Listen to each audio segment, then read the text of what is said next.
জি sir. Sir বলছিলাম কি, আপনি যদি পিএনপি তে একটু বলতেন আমাদেরকে ভিডিওগুলো কন্টিনিউ দেওয়ার জন্য। কারণ স্যার দেখেন, এটার জন্য আমরা কিন্তু পিছাই যাচ্ছি, ভিডিওটা টাইমলি পাচ্ছি না, টাইমলি সঠিক প্র্যাকটিস হচ্ছে না, তাইলে আর লাভ কি?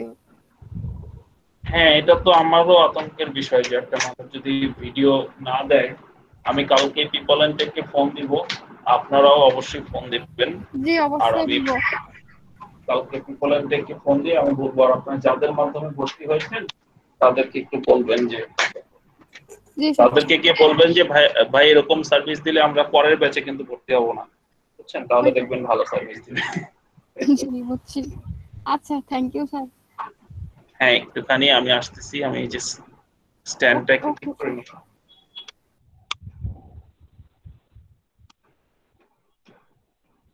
দেখুই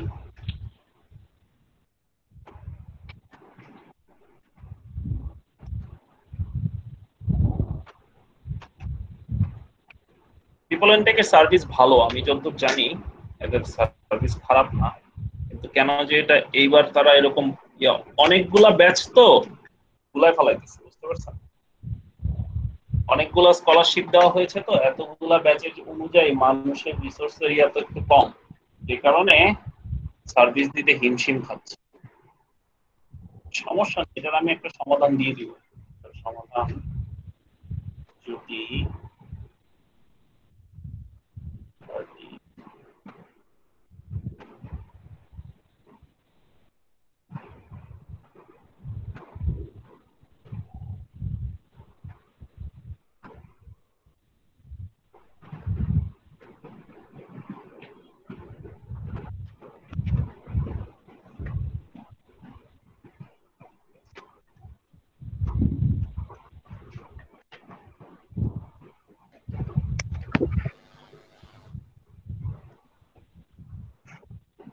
ফন্ট মানে ওয়াটারমার্ক হিসেবে এক্সেলে কিভাবে লেখে পেজ ফন্ট?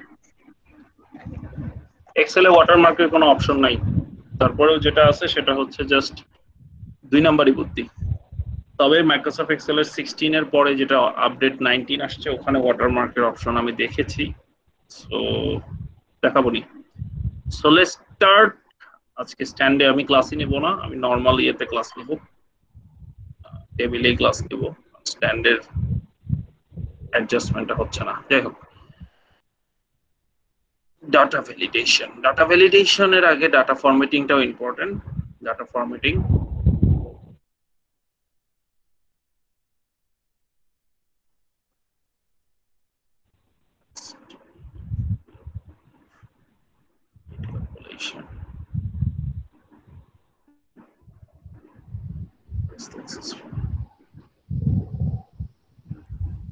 এক্সেল ফাইলটা ওপেন হচ্ছে, 30 সেকেন্ড লোডিং,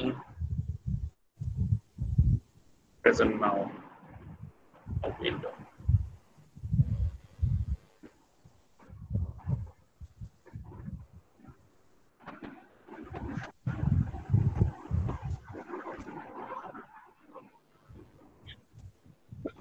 ওকে, আমরা আজকে এখন এই মাত্র আরেকজন জয়েন করলো, টোটাল আমরা 33 জন ক্লাস করতেছি।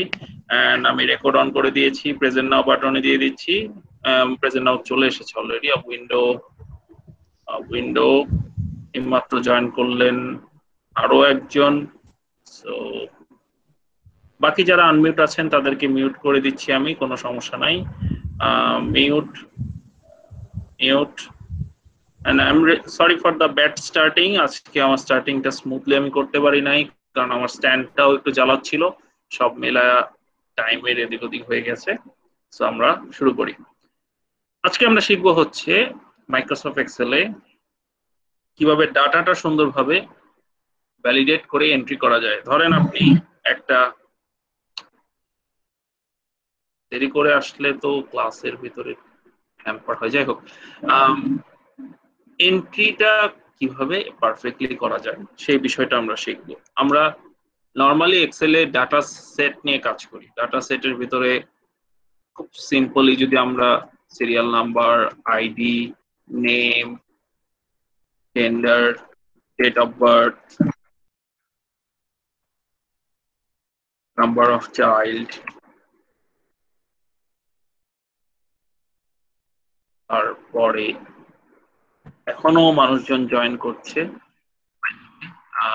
নাম্বার অফ চাইল্ড, যারা এই যে 7:10 7:15 জয়েন করতেছেন তাদের জন্য অনুরোধ থাকলো, যে কারণ এটা করলে আমার ক্লাসের মাঝখানে আমাকে তো আবার স্ক্রিন বন্ধ করে এসে আপনাদেরকে অ্যাকসেপ্ট করতে হয়, একটা নোটিফিকেশন আসে, টিং করে আওয়াজ হয়। সো আমার রিকোয়েস্ট থাকবে যে একটু আগে 7টার আগেই এসে জয়েন করে, দরকার হলে 7টার আগে এসে জয়েন করে আপনারা চা নাস্তা খাইতে চলে যাবেন, এসে আবার জয়েন করবেন, তাহলে এই অ্যাকসেপ্টেন্সের ঘটনাটা ফাস্টার হবে। ওকে, নো প্রবলেম।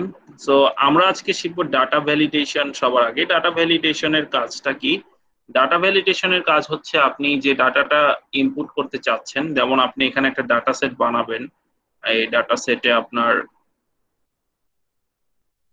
ধরেন প্রোডাক্ট নেম, কোয়ান্টিটি দিলেন, আরো একজন আমাদের মাঝে জয়েন করলো, স্যার আমি ট্রাই করেছিলাম বাট ওয়াইফাই কানেকশন স্লো ছিল। ইটস ওকে, আমি কাউকে ইন্ডিভিজুয়ালি বলিনি, আমি সবাইকে বলেছি, সো ইটস ওকে। এটা কি? এটা একটা ডাটা সেট, অনেকে আমরা এটাকে টেবিলের মতো মনে করি, যেখানে যার বৈশিষ্ট্য হচ্ছে শুরুতে মাথায় থাকে হচ্ছে টাইটেল, এই টাইটেল গুলাকে বলে হচ্ছে ফিল্ড, যেমন সিরিয়াল নাম্বার একটা ফিল্ড, আইডি একটা ফিল্ড, নেম একটা ফিল্ড, অর্থাৎ কলামে যেগুলি। আর যখন আপনি ডাটা এন্ট্রি করা শুরু করবেন, প্রথমটা হচ্ছে একটা রো, দ্বিতীয়টা একটা ডাটা আছে, এটা একটা ডাটা, এটা একটা ডাটা, এটা হচ্ছে কলাম। তো কলামে আপনার যখন ডাটাগুলো এন্ট্রি হচ্ছে তখন আপনি কিন্তু খুব মানে ওইটাকে ফিল্ড বলতেছি আমরা। এই যে ডি এরিয়াটা, এটা হচ্ছে জেন্ডার একটা ফিল্ড। আপনি যদি নতুন আরেকটা ফিল্ড অ্যাড করেন, ডেট অফ বার্থ, এটা হচ্ছে ফিল্ড। তো এরকম করে ডাটা সেটে ফিল্ড থাকে। তো সিরিয়াল নাম, এখন ডাটা ভ্যালিডেশনটা কেন দরকার? ডাটা ভ্যালিডেশনের কনসেপ্টটাকে বুঝেন, তারপরে ডাটা ভ্যালিডেশন কিভাবে করে আমরা শিখবো। ডাটা ভ্যালিডেশনের কনসেপ্ট হচ্ছে আপনি যেই ডাটাটা এন্ট্রি করতে চাচ্ছেন যেই ফিল্ডে বা যেই জায়গাতে, সেটা অ্যাকুরেটলি এন্ট্রি হচ্ছে কিনা এটা এনশিওর করাই হচ্ছে ডাটা ভ্যালিডেশনের কাজ।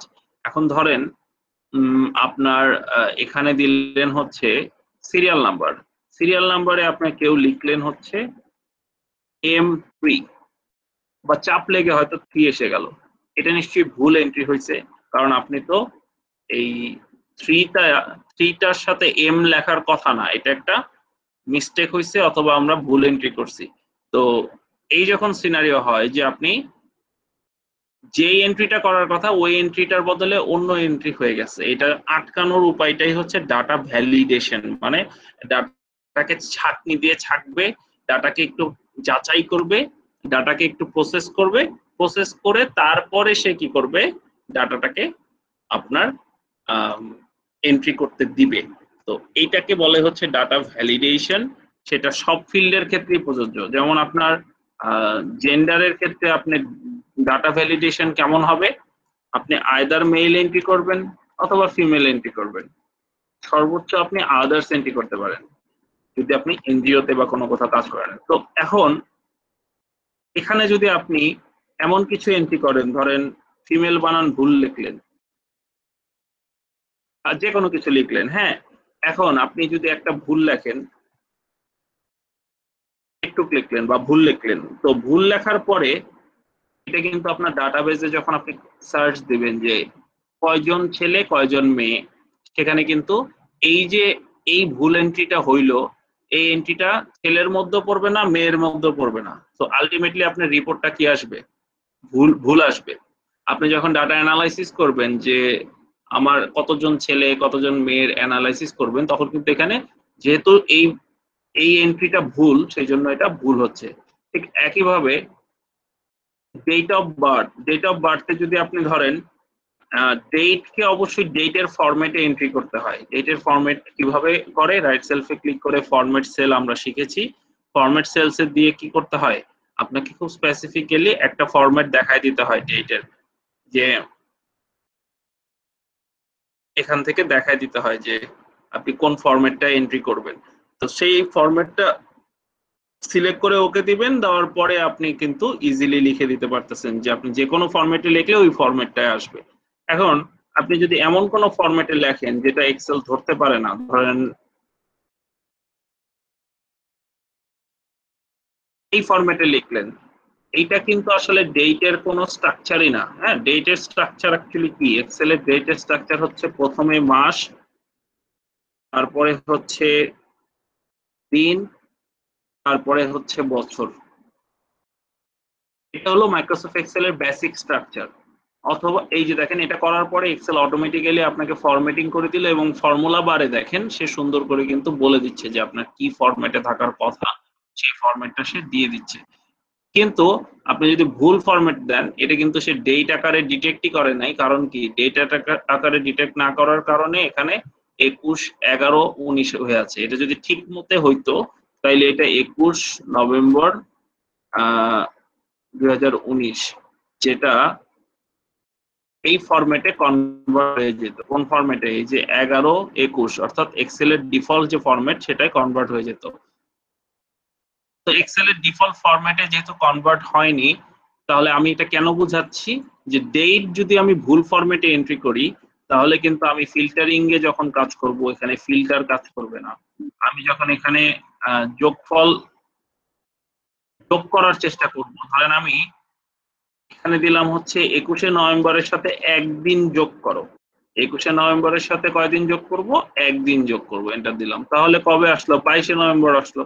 কিন্তু আপনি এই যে এই কাজটাই যদি এই যে যেটা ফরম্যাট ঠিক নাই, নষ্ট ফরম্যাট, এই ফরম্যাটে যদি আপনি +1 ডে দেন, তাহলে কিন্তু সে অ্যান্সারটা ভ্যালু দেখায়। তো এখানে আপনার ডাটাটা সুন্দরভাবে এন্ট্রি করাটা খুবই ইম্পর্টেন্ট, এবং ভুল ডাটা যেন কখনো এন্ট্রি না হয় সেটাও এনশিওর করা খুবই ইম্পর্টেন্ট। তারপরে আপনার এখানে নাম্বার অফ চাইল্ডে ধরেন ভুল এন্ট্রি কি হইতে পারে? কেউ লিখলো হচ্ছে 5, আবার কেউ লিখলো হচ্ছে শুধু 5, আবার কেউ লিখলো হচ্ছে 2, আবার কেউ লিখলো হচ্ছে 1। এখন কেউ যদি 1 লেখে, কেউ যদি 5 লেখে, তাহলে সার্ভে করার সময় আপনি এই ডাটা যখন অ্যানালাইসিস করবেন যে এভারেজে এক একজনের কয়টা করে বাচ্চা, তখন কিন্তু আপনি এই ডাটাটা আপনি ইয়া করতে পারবেন না। ইভেন আরো ভুল এন্ট্রি করা সম্ভব। ধরেন এখানে কেউ যদি 2.5 লেখে, যে কারো 2.5টা বেবি আছে, এটা কি সম্ভব? সম্ভব না, কিন্তু এটাতে এন্ট্রি করা সম্ভব হচ্ছে। তো এই যে ভুল এন্ট্রি যাতে করা না যায়, সেটা প্রোটেক্ট করার জন্যই মূলত ডাটা ভ্যালিডেশনটা ব্যবহার হয়ে থাকে। আসেন আমরা এবার প্রত্যেকটা কলামে ডাটা ভ্যালিডেশনের ব্যবহার করি এবং বোঝার চেষ্টা করি যে ডাটা ভ্যালিডেশনটা কিভাবে কাজ করে। তো আমি ক্লিয়ার এটা দিয়ে নিলাম। সিরিয়াল নাম্বারের ক্ষেত্রে আমার ডাটা ভ্যালিডেশন কি হবে? প্রথমে যাব হচ্ছে ডাটাতে, ডাটা থেকে যাব হচ্ছে ডাটা ভ্যালিডেশনে। এখানে কিন্তু একটা সেল ধরলে হবে না, আপনি যেই অংশটুকুকে ভ্যালিডেট করতে চান ওই অংশটুকু ধরতে হবে, বা আপনি পুরো কলামটা ধরে দিলেও হবে। দিয়ে আপনি ডাটা ভ্যালিডেশনে যাবেন। ডাটা ভ্যালিডেশনে যদি আপনি আগে কোনো কিছু এন্ট্রি করে থাকেন, তাহলে কিন্তু সে আর ভ্যালিডেট করবে না, শুধুমাত্র নতুন এন্ট্রি সেটাকেই সে শুধুমাত্র চেক করবে, বা নতুন এন্ট্রিকেই সে যাচাই করবে যে নতুন এন্ট্রি দেওয়া যাবে কি যাবে না। ওকে, প্লিজ সেকেন্ড।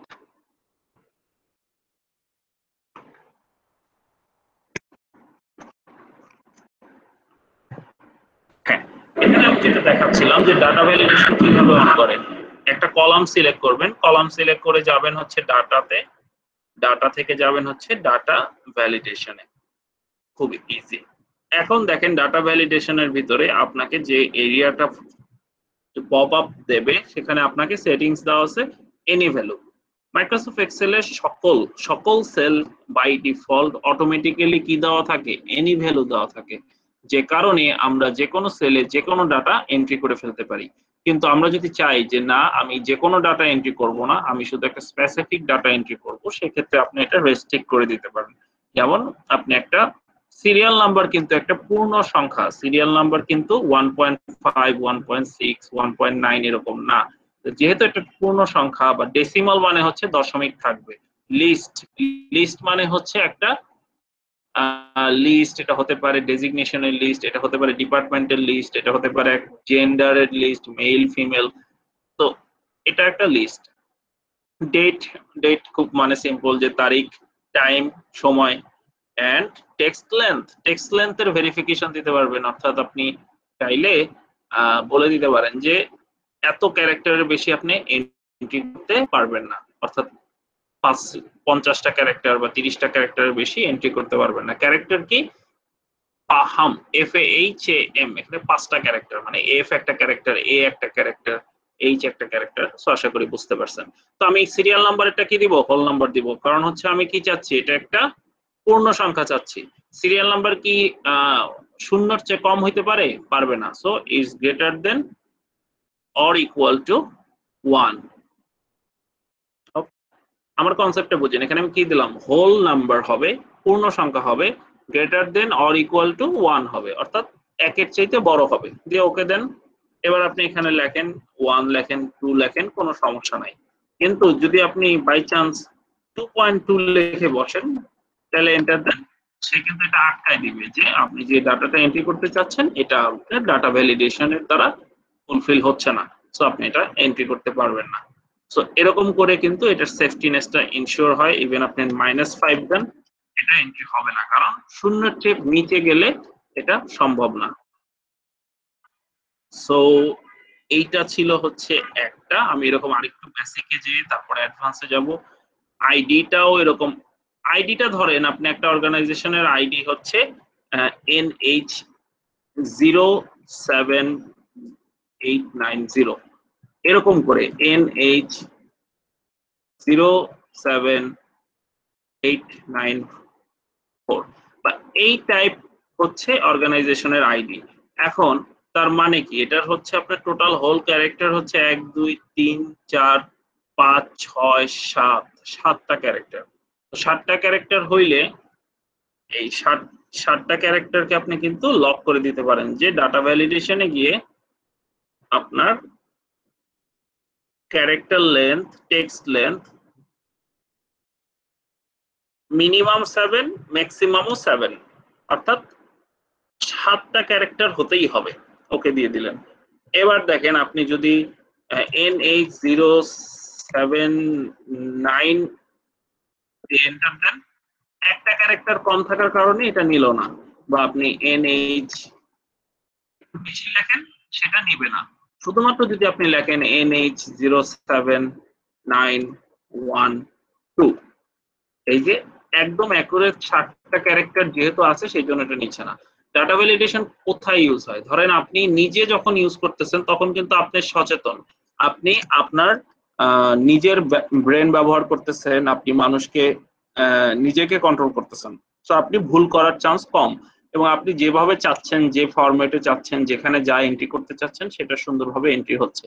কিন্তু আপনি যখন এই ডাটাটা আরেকজনের কাছে পাঠাচ্ছেন, ভাই এটা একটু পূরণ করে আমাকে পাঠাও, বা ভাইয়া একটা রিপোর্ট পাঠাও, বা আমি একটা এক্সেলের ফরম্যাট দিলাম, এই ফরম্যাটে ডাটাটা পূরণ করে পাঠাও, তখন সমস্যাটা হয় হচ্ছে যে আপনার ডাটাটা তারা তাদের মতো করে চেঞ্জ করার একটা রাইট থাকে, তারা ভুল করার একটা রাইট থাকে, তারা দেখা গেল ভুল করে ফেললো, তারা যেটা এন্ট্রি করার দরকার সেটা এন্ট্রি করতেছে না, তো এই রিস্কটা কিন্তু থাকে। সো আমাদের মাথায় রাখতে হবে যে এটার উদ্দেশ্যটা কি? উদ্দেশ্যটাই হচ্ছে অন্যকে কন্ট্রোল করা, অন্য যেন, এবং আমাদের নিজেদের ক্ষেত্রেও এটা ব্যবহার হবে, যেমন আপনি বড় অ্যামাউন্টের ডাটা নিয়ে কাজ করবেন, অনেকক্ষণ ধরে কাজ করবেন, আপনার একটা ভুল হয়ে যেতেই পারে, তখন দেখা যাবে সে অটোমেটিক্যালি কি করবে? অটোমেটিক্যালি সে এটাকে আইডেন্টিফাই করবে এবং সে এটা সমাধান করে দিবে। ঠিক একইভাবে নেমের ক্ষেত্রে তেমন ভ্যালিডেশন দেওয়া যায় না, কারণ নাম মোটামুটি মানুষের অনেক কাস্টমাইজ, এটা কারো কন্ট্রোলে নাই। কিন্তু জেন্ডার ক্ষেত্রে কিন্তু আপনি চাইলেই ভ্যালিডেট করে দিতে পারেন। কোথায় যাবেন? ডাটাতে যাবেন, ডাটা থেকে ডাটা ভ্যালিডেশন, ডাটা ভ্যালিডেশনে গিয়ে একজন আমাকে ফাইন রিকোয়েস্ট দিয়েছে, সেটা অ্যাকসেপ্ট করে নিতে হলো। তো ডাটা ভ্যালিডেশনে গিয়ে আমরা এখন করব হচ্ছে লিস্ট শিখবো। হ্যাঁ, লিস্ট আবার আরেকজন জয়েন করতেছে। এভাবে যদি সবাই জয়েন করতে থাকে তাহলে আমি কিভাবে ক্লাস নিব? আরিফ ভাইয়া জয়েন করবে এখন, করে ফেলেন। আচ্ছা, 40 জন হলো। নাম্বার অফ স্টুডেন্ট বেশি, এটা আমার খুব ভালো লাগে, কিন্তু এইভাবে ক্লাসের মাঝখানে জয়েন করতে থাকলে কিন্তু ক্লাসের জন্য একটু ডিফিকাল্ট হয়। তো আমরা চেষ্টা করব অন টাইমে আসার। আর এখানে যদি অটোমেটিক অ্যাকসেপ্টের একটা অপশন থাকতো তাহলে ভালো হতো, অ্যাকসেপ্ট করে নিতাম। হ্যাঁ, কিছু বলবেন আপনারা? হ্যাঁ, টেক্সট লেংথ মানে বলতে এখানে কি বোঝাচ্ছেন? একটু আগে যে দেখলাম টেক্সট বুঝি টেক্সট লেংথ লেংথ লেংথ জি, মানে ওইটা বলতে এখানে কি বোঝাচ্ছে? টেক্সট টেক্সট লেন বলতে বোঝাচ্ছে, স্যার আমি বলি স্যার। টেক্সট লেন বলতে হ্যাঁ বলেন স্যার। স্যার টেক্সট লেংথ হচ্ছে যে স্যার মানে আমি একদম নির্দিষ্ট করে দিব, স্পেসিফিক করে দিব যে এখানে 7টা সংখ্যাই হতে হবে বা এখানে 2টা সংখ্যা হতে হবে। এরকম করে যদি আমি স্পেসিফিক করে দিই তাহলে ওখানে 2টা সংখ্যার কম দিলে ওরা এন্ট্রি নিবে না, এই সফটওয়্যার এন্ট্রি নিবে না। এরকম এটা হচ্ছে টেক্সট লেন্থ। মানে 5টা দিলাম, 5টা সংখ্যা এখানে থাকতে হবে, মানে যে আমি যে এন্ট্রিটা আমি দিছি ওখানে, এটা হচ্ছে স্যার টেক্সট লেন্থ। ফারা আপু বুঝতে পেরেছেন কি না? একটু ডিটেলসে বলবো।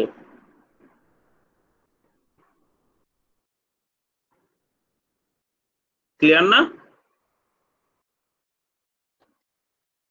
যেহেতু রেসপন্স নাই হয়তো স্যার ক্লিয়ার, কন্টিনিউ নাহলে করেন। আবার জিজ্ঞেস করেন। রাইট, আমি এটাই বলতে চাচ্ছিলাম। আর কোশ্চেনে আমি সুযোগ দেব, কোনো সমস্যা নাই, কোশ্চেন করবে। আমরা আমাদের পয়েন্টে ফেরত আসি। আমরা থেমে গিয়েছিলাম কারণ আমাদের টানা 3-4 জন জয়েন করেছিল, সো আমাকে একটু টাইম দিতে হচ্ছিল। ওকে, ডি কলাম সিলেক্ট করে আমি কোথায় যাব? ডাটাতে যাব। ডাটা থেকে ডাটা ভ্যালিডেশনে যাব। ভ্যালিডেশনে গিয়ে আমরা চিন্তা করব যে এখানে যে অপশনগুলো আছে এখান থেকে কি ব্যবহার করে আমি এই এরিয়াটাকে আমরা ভ্যালিডেট করতে পারি। কি করতে পারি? ডাটা ভ্যালিডেট করতে পারি। এটাকে আমরা জেন্ডারকে অবশ্যই একটা লিস্ট দিয়ে দিতে পারি। এই লিস্টের ভেতরে আমরা লিখে দিব, সোর্সটাকে আমি কি করে দিব? লিখে দিব যে মেল, কমা দিয়ে লিখবো হচ্ছে ফিমেল, কমা দিয়ে লিখলাম হচ্ছে আদার। আমি 3টা অপশনকে কমা দিয়ে দিয়ে আলাদা করে লিখে দিলাম। এটা কিসে আছে? লিস্টে আছে। লিস্টে দেওয়ার পরে ওকে দিলাম। ওকে দেওয়ার পরে কিন্তু আমার ডাটা ভ্যালিডেশনটা অন হয়ে গেল। ডাটা ভ্যালিডেশনটা আগে কিন্তু দেখেন, আপনি অন্য সেল দেখেন, এখানে কিন্তু কোনো ড্রপ ডাউনের আইকন নাই, বাট আপনি এখানে ক্লিক করলেই দেখবেন এই যে ডানে একটা কিসের আইকন আসছে? ড্রপ ডাউনের আইকন আসছে। তো আপনি যেখানে ক্লিক করবেন এখান থেকে আপনি সিলেক্ট করে দিতে পারবেন জেন্ডার, মেল অথবা ফিমেল, অথবা আপনি চাইলে লিখতেও পারেন, লিখলেন। কিন্তু আপনি যদি ভুল লেখেন তাহলে কিন্তু সে নেবে না। ওই 3টার একটা যদি না হয় তাহলে সে নেবে না। এবং এটা খুবই পাওয়ারফুল একটা টুলস। এই টুলসটা দেওয়ার কারণে যারা কোঅর্ডিনেট করে, যারা অ্যাডমিনিস্ট্রেটিভ কাজ করে, যারা আদার্স পিপলদের থেকে ইনফরমেশন নিয়ে আসে, যারা সার্ভের কাজ করে, তাদের জন্য এই ডাটা ভ্যালিডেশনটা খুবই ইম্পর্টেন্ট। এখন ধরেন আপনার কাছে এখানে কিছু ডেট দিয়ে দিলাম, হ্যাঁ, এখানে আমি কিছু ডেট দিয়ে দিলাম। এই ডেটগুলা, ডেট অফ বার্থে তো আমাকে ডেটই দিতে হবে। এখন ধরেন এটা এমন একটা এনজিও বা এমন একটা ধরেন একটা কোম্পানি, ডেট অফ জয়নিং, আমাদের কোনো এমপ্লয়ি কিন্তু 18 বছরের নিচে হওয়া যাবে না। যাবে? যাবে না। 18 বছরের নিচে কোনো এমপ্লয়ি ডেট অফ বার্থ হওয়া যাবে না। তো আমাকে কি করতে হবে? ডেটে কিন্তু আমাকে ভ্যালিডেশন দিয়ে দিতে হবে যে ইজ ইকুয়াল টু এই যে ডেট অফ বার্থ এর এখানে date of birth data validation একটা, এটা ডেটই হইতে হবে, ডেটই হইতে হবে। এখান থেকে ডেট সিলেক্ট করে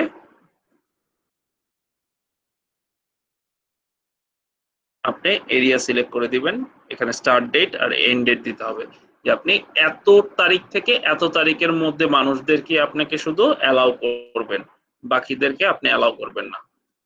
আবারও একজনের জয়েন রিকোয়েস্ট আসছে। আচ্ছা, আমি এটা নিয়ে একটু সিরিয়াস।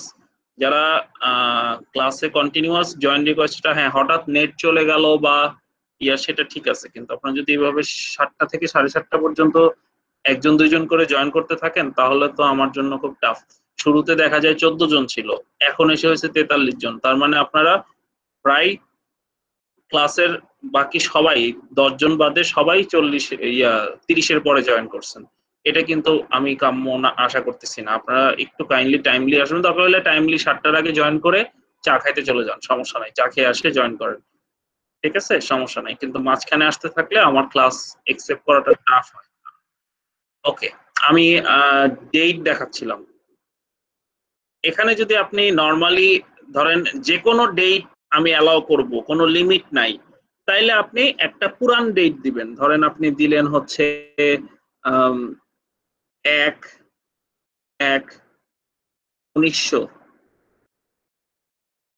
একদম অনেক পুরানো একটা ডেট দিলেন, আবার ভবিষ্যতের একটা ডেট দিয়ে দিলেন, ধরেন 1/1/2070। ঠিক আছে, আপনি একদম অনেক আগের একটা ডেট দিলেন, অনেক পরের একটা ডেট দিয়ে আপনি ওকে দিলেন, তাহলে আপনার কি হবে, এখানে একটা ভ্যালিডেশন হয়ে গেল। ভ্যালিডেশনটা কি হলো, যে আপনি শুধু ডেটই এন্ট্রি হবে, এখানে শুধুমাত্র ডেটই এন্ট্রি হবে। ধরেন আমি ডেট এন্ট্রি করলাম যে 23শে ফেব্রুয়ারি 1908, সামথিং লাইক দ্যাট। যে আপনি যেই ডেটটা এন্ট্রি করেন ডেটটা এন্ট্রি হবে। আগস্ট 2020, অর্থাৎ আপনি যেই ডেটটা এন্ট্রি করতেছেন এন্ট্রি হবে। কিন্তু আপনি যদি ভুল ফরম্যাটে কোনো ডেট এন্ট্রি করেন, ধরেন 21/3/16, স্যার 2020 কি স্যার সম্পূর্ণ আসে এরকম কোনো অপশন নাই? হ্যাঁ আছে,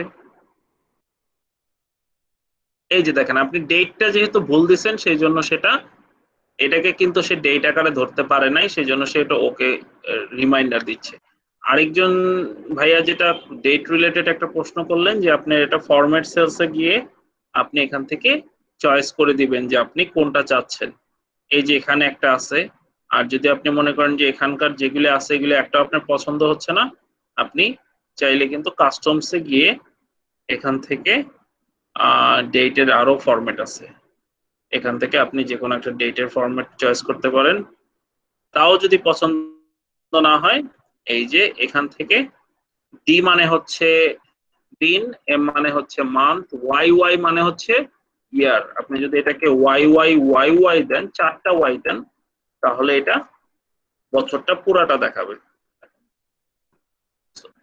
এরকম করে কাস্টমস করে নেওয়া যাবে। ওকে, তো এটা কোথা থেকে, রাইট সেলফে ক্লিক করে ফরম্যাট সেল, ফরম্যাট সেল থেকে কাস্টম, কাস্টমের ভিতরে এখানে অনেক অপশন আছে, ওখান থেকে করতে হবে। সো আমরা যেটা শিখতেছিলাম, ডাটা ভ্যালিডেশনের ক্ষেত্রে এই ফিল্টারিংটা এতটাই ইম্পর্টেন্ট যে আমার ডেট বাদে অন্য কোনো কিছু ইনপুটই হবে না। কি হবে না? ইনপুটই হবে না। যে এখানে আপনি উল্টাপাল্টা কিছু লিখলেই এটা আটকা যাবে। অনেকে আছে পণ্ডিতি করে এইভাবে লিখবে 1 সেপ্টেম্বর 2020। না না ভাই, এটা তো কোনো ডেটের ফরম্যাট হইলো না। আপনি এই ফরম্যাটে যদি এন্ট্রি দেন তাহলে এটা তো শুধু দেখা যাবে, পড়া যাবে, বোঝা যাবে, কিন্তু এটা দিয়ে কোনো ক্যালকুলেশন করা যাবে না, এটা দিয়ে কোনো ফিল্টারিং করা যাবে না, এটা দিয়ে কোনো মানে ডাটা অ্যানালাইসিস করা যাবে না। সেই জন্য গুড ফরম্যাট ম্যানেজ করা এটা অ্যাডমিনিস্ট্রেশনের দায়িত্ব, যে আপনার এটা ভ্যালিডেশন রাখা। সো আমি ভ্যালিডেট করে দিলাম। এবার আমরা নাম্বার অফ চাইল্ডেরটা বুঝি। আচ্ছা, ডেট অফ বার্থের আরো অ্যাডভান্স আছে। ধরেন আপনি আরেকটা এক্সাম্পল দেই, যেটা 18 বছরেরটা দিয়েছিলাম। একটা 18 বছরের হিসাব যদি আপনি করতে চান, কিভাবে বুঝবেন যে, আমি আপনাদের একটা এক্সাম্পল দেই, আপনারা সেটার এগেইনস্টে আমাকে এই অ্যান্সারটা দেন। ধরেন একজনের ডেট হচ্ছে, একটা ডেট হচ্ছে 1 ফেব্রুয়ারি 2020। এটার থেকে আপনি চাইলেই কিন্তু ইজ ইকুয়াল টু এই ডেট যোগ 100, তার মানে কি 100 দিন পরের যে ডেটটা সেটা আমাকে দিচ্ছে। আবার এখান থেকে যদি ইজ ইকুয়াল টু এই ডেট মাইনাস 100, তার মানে ওই ডেট থেকে 100 দিন আগের ডেটটা আমাকে দিচ্ছে।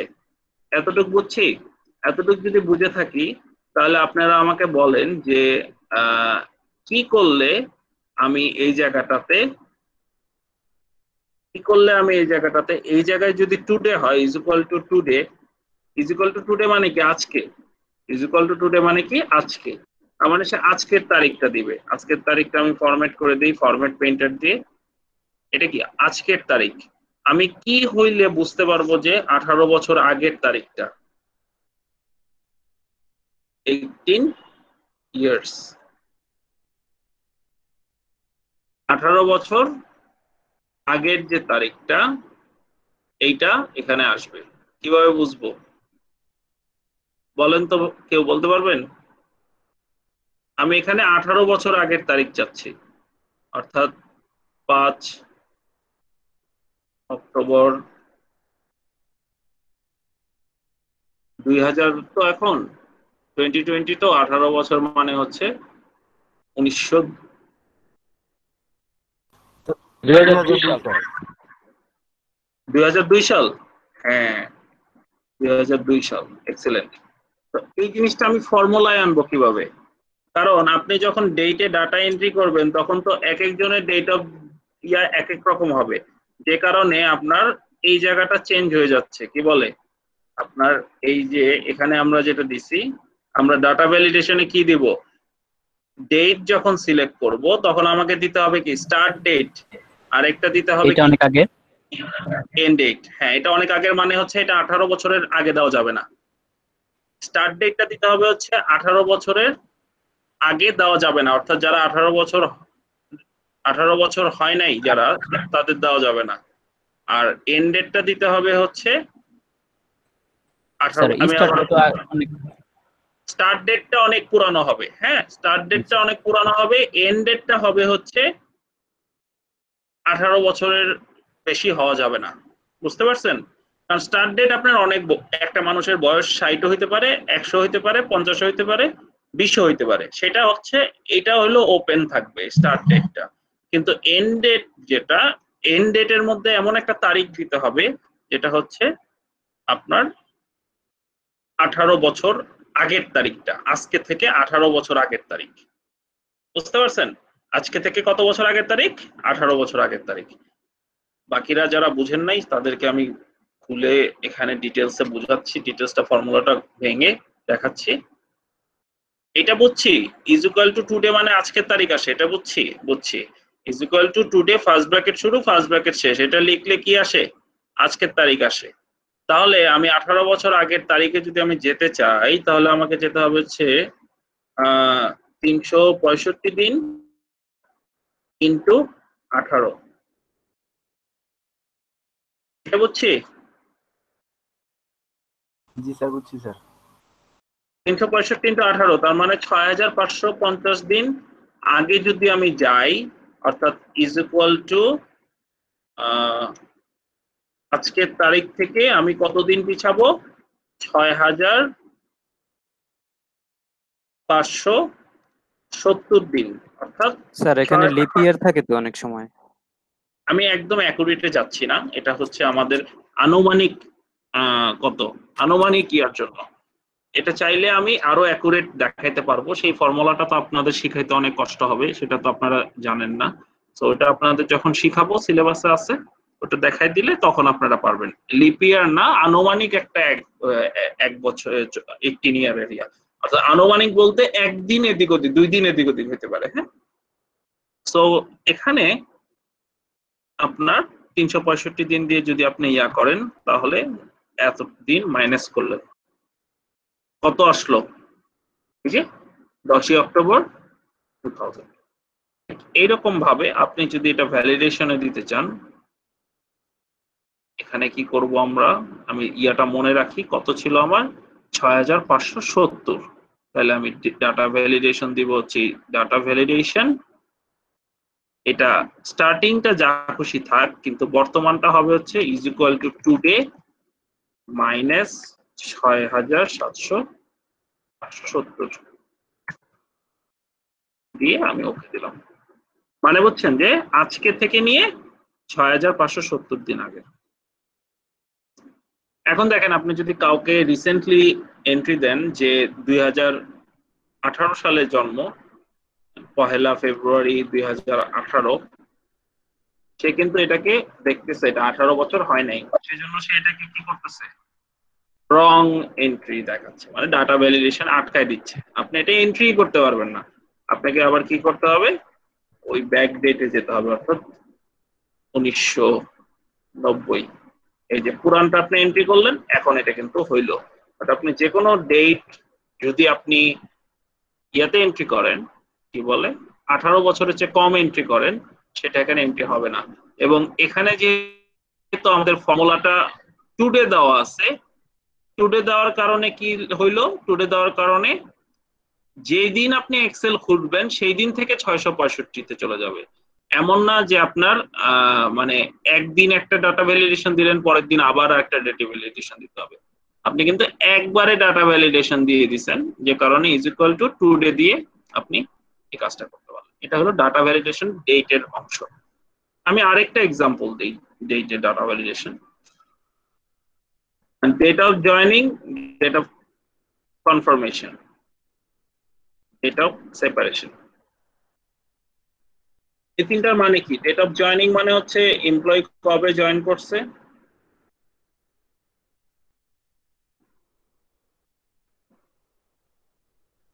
এটা হচ্ছে কনফার্মেশন, এটা হচ্ছে সেপারেশন। সেপারেশন মানে হচ্ছে লাস্ট যেদিন চাকরি করছে। এখন বলেন এখানে কি ভ্যালিডেশন দেওয়া যায়? আপনারা কি, আমি কি আগের ক্লাসে বলে দিছি কিছু? না বলে থাকলে বলেন তো, এখানে কি ভ্যালিডেশন দেওয়া যায়?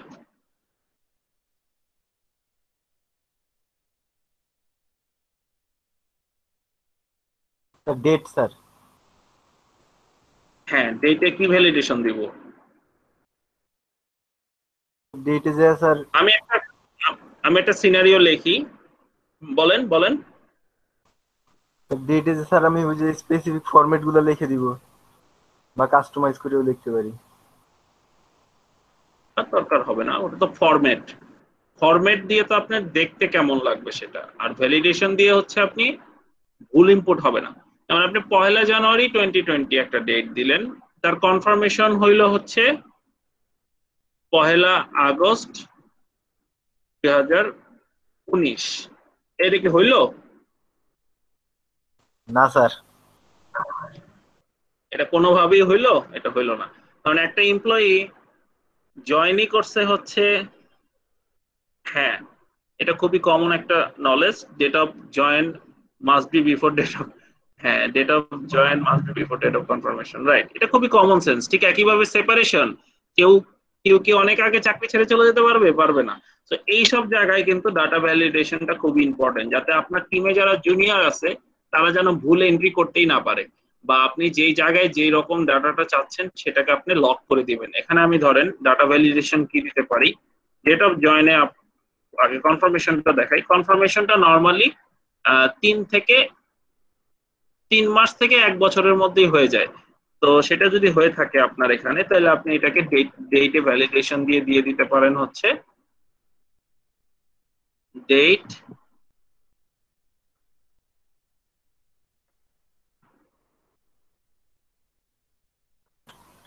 স্টার্টে দিব স্যার ডেট অফ জয়েনিং যেটা আছে স্যার ওইটা নাকি sir? Date of joining plus ধরেন 60 দিন বা 3 মাস মানে 90 দিন, বা 90 না দিয়ে 80 দিন দেন, অর্থাৎ 2 মাসের পরে আপনি আপনার স্টার্টটা হবে। ঠিক একইভাবে আপনার ওই তারিখের সাথে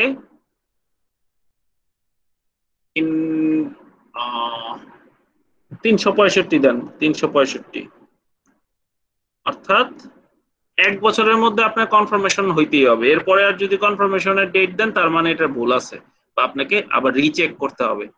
ঠিক আছে, তাহলে দেখেন আমি কিন্তু দিয়ে দিলাম ডেট অফ জয়েনিং 1 জানুয়ারি 2020, তার ডেট অফ কনফার্মেশন আমি যদি 1 ফেব্রুয়ারি 2020 দেই, তাহলে বলবে এত তাড়াতাড়ি কনফার্মেশন কেমনে হয়, সে কোশ্চেন করলো বা এটা ব্লক করলো।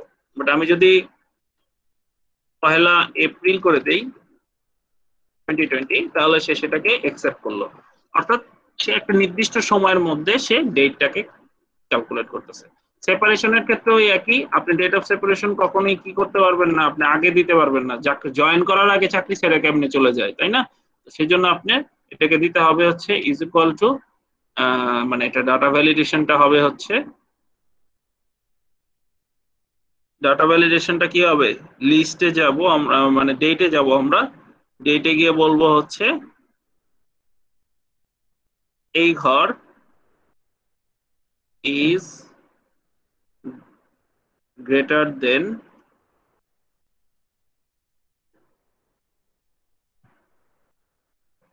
এক মিনিট, এটা হবে হচ্ছে আপনার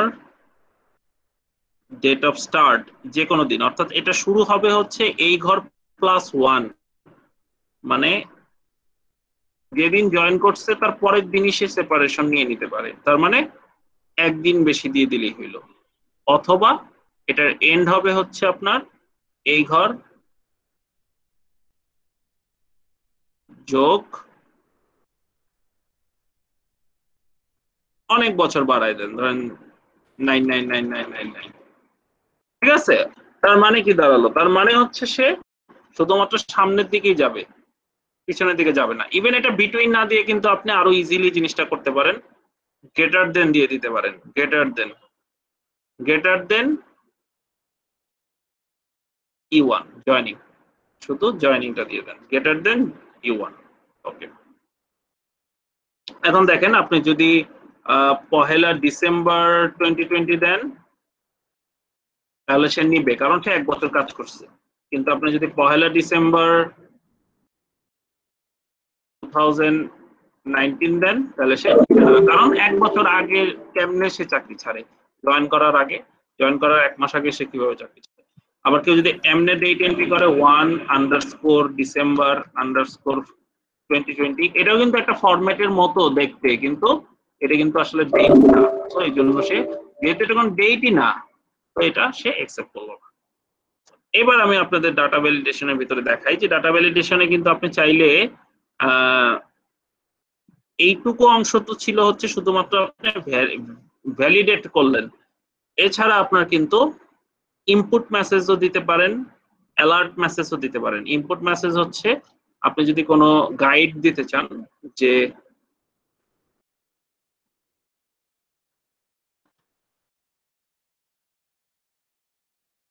need to match with resignation letter, হয়ে গেছে,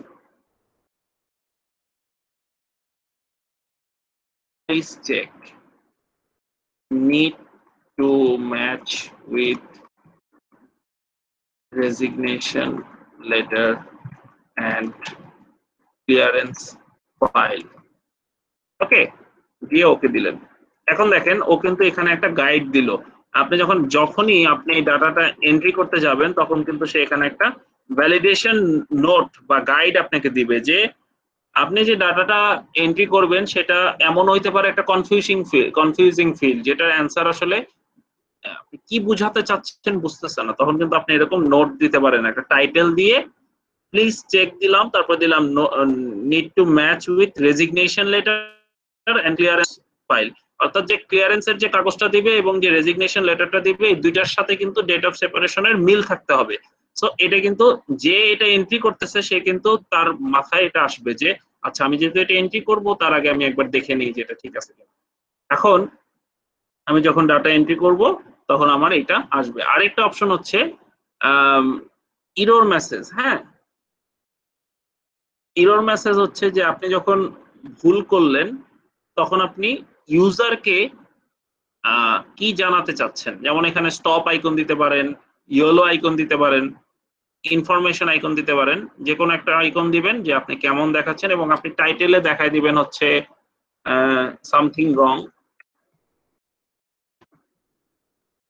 এন্ড আপনি এরর মেসেজে বললেন হচ্ছে প্লিজ ইনপুট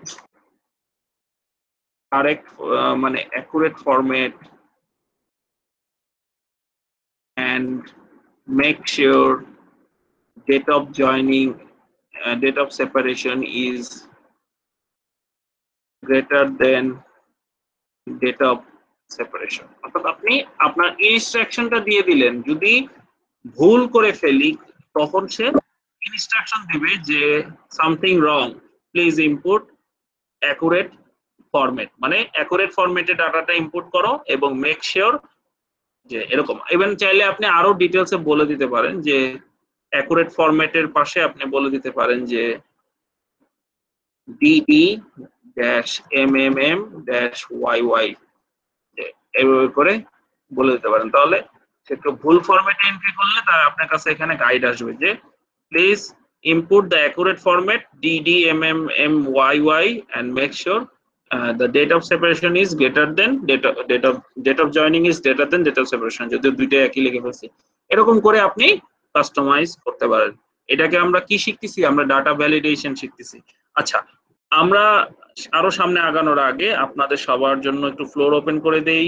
আপনারা একটু কোশ্চেন থাকলে করতে পারেন বা কোনো কিছু কনফিউশন থাকলেও বলতে পারেন। So let's take test. Ji sir.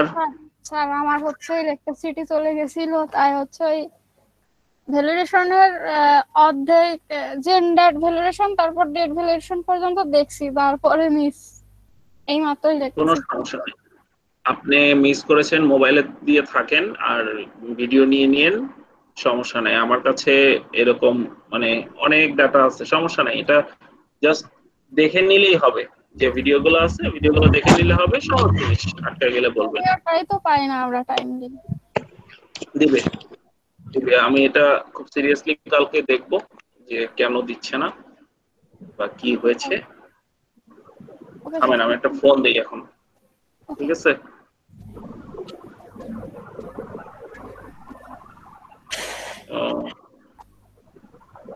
Sir Rita আপুকে দেন। রীতা আপুকে। রীতা আপু তো আমার সাথে মজা করবে, রীতা আপুকে দেওয়া যাবে না। রীতা, যাদের সাথে সম্পর্ক ভালো তাদেরকে তো বকা দেওয়া যায় না, বুঝতে পারছেন? জি বুঝতে পেরেছি, উনি আপনার প্রশংসা করেছে অনেক। আমরা একসাথে 4 বছর কাজ করেছিলাম ইয়াতে, প্রথম যেখানে আমরা জব করি ওখানে, তারপরে তো বলেছে যে ওনারাও আলাদা হয়ে গেল। উনি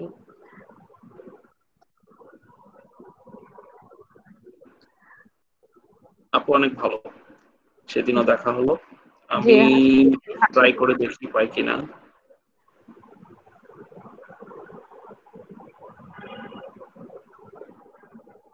ভাইয়া কি খবর? আরে আমি ক্লাসে থেকে ফোন দিছি, কি খবর আপনার? আর স্টুডেন্টরা তো ভিডিও চাচ্ছে প্রচন্ড, সারাক্ষণ ভিডিও ভিডিও করতেছে। ভিডিওগুলো তো দেওয়া আছে ইয়াকে, পিপল এন্ড টেককে, সবগুলা একটু দিয়ে দিও না।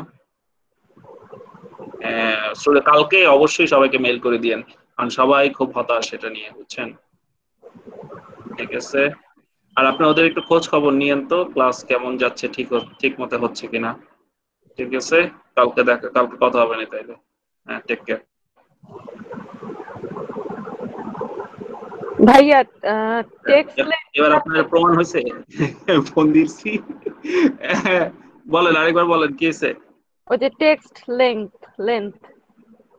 লেন্থ মানে হচ্ছে যে আপনার একটা লেখা কত বড় হবে। ধরেন আপনার একজনের নাম যদি অনেক মানে পাসপোর্টে অনেক সময় থাকে না যে 50 ক্যারেক্টারের বেশি নাম হওয়া যাবে না, কারণ আপনার নাম যদি অনেক বড় হয়, ইখতিয়ার উদ্দিন মোহাম্মদ বখতিয়ার খলজি এরকম বিশাল বড় নাম, এটা তো আপনার আইডি কার্ডে প্রিন্ট হবে না বা পাসপোর্টে আঁটবে না। সো নামের একটা লিমিট থাকে, তো ওইরকম আপনি লেন্থ বলে দিতে পারবেন যে 20 ক্যারেক্টারের বেশি দিতে পারবেন না। সেটা হচ্ছে টেক্সট লেন্থ। হ্যাঁ, যে আপনি টেক্সট লেন্থ। আচ্ছা, আমার ফোনটা একটু চার্জে দেই, 30 সেকেন্ড।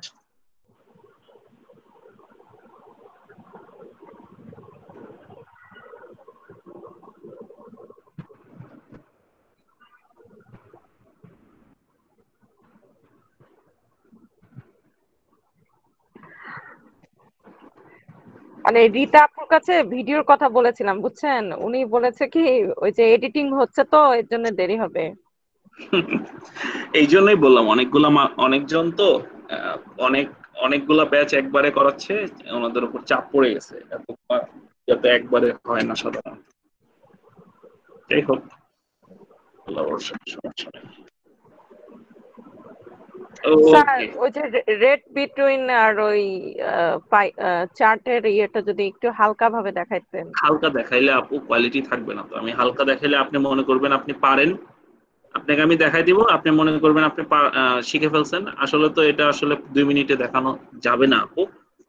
এটা যদি 2 মিনিট 3 মিনিটের ব্যাপার, যেমন আপনি যদি ফ্রি স্প্যান জিজ্ঞেস করতেন তাহলে আমি দেখাই দিতাম, কারণ ফ্রি স্প্যানের মধ্যে আমার 2 মিনিটের কাজ এটা। কিন্তু আচ্ছা র্যাঙ্ক বিটুইনটা দেখান। আচ্ছা, র্যাঙ্ক বিটুইন দেখাই। র্যান বিটুইন হচ্ছে একটা শর্টকাট ফর্মুলা, ওইটা লটারির মতো বলা চলে। ধরেন আপনার কাছে 1000 জন টিকিট কিনছে, হ্যাঁ, তাইলে র্যাফেল ড্রতে আপনি 10 জনকে, চার্ট দিয়ে দেখাতেন, চার্ট দিয়ে দেখালে ভালো হতো। একই কথা, চার্টে কেন যাবে? চার্টের সাথে র্যান বিটুইন এর কি সম্পর্ক? র্যান বিটুইন ফর্মুলাটা দেখেন, র্যান বিটুইন ফর্মুলাটা হচ্ছে যখন আপনি কোনো ইয়াতে থাকেন। স্ক্রিন শেয়ার না দিলে দেখবেন কেমনে? Present now window, screen share present, এবং আমার ভিডিও অফ করে দেই। Right, video of.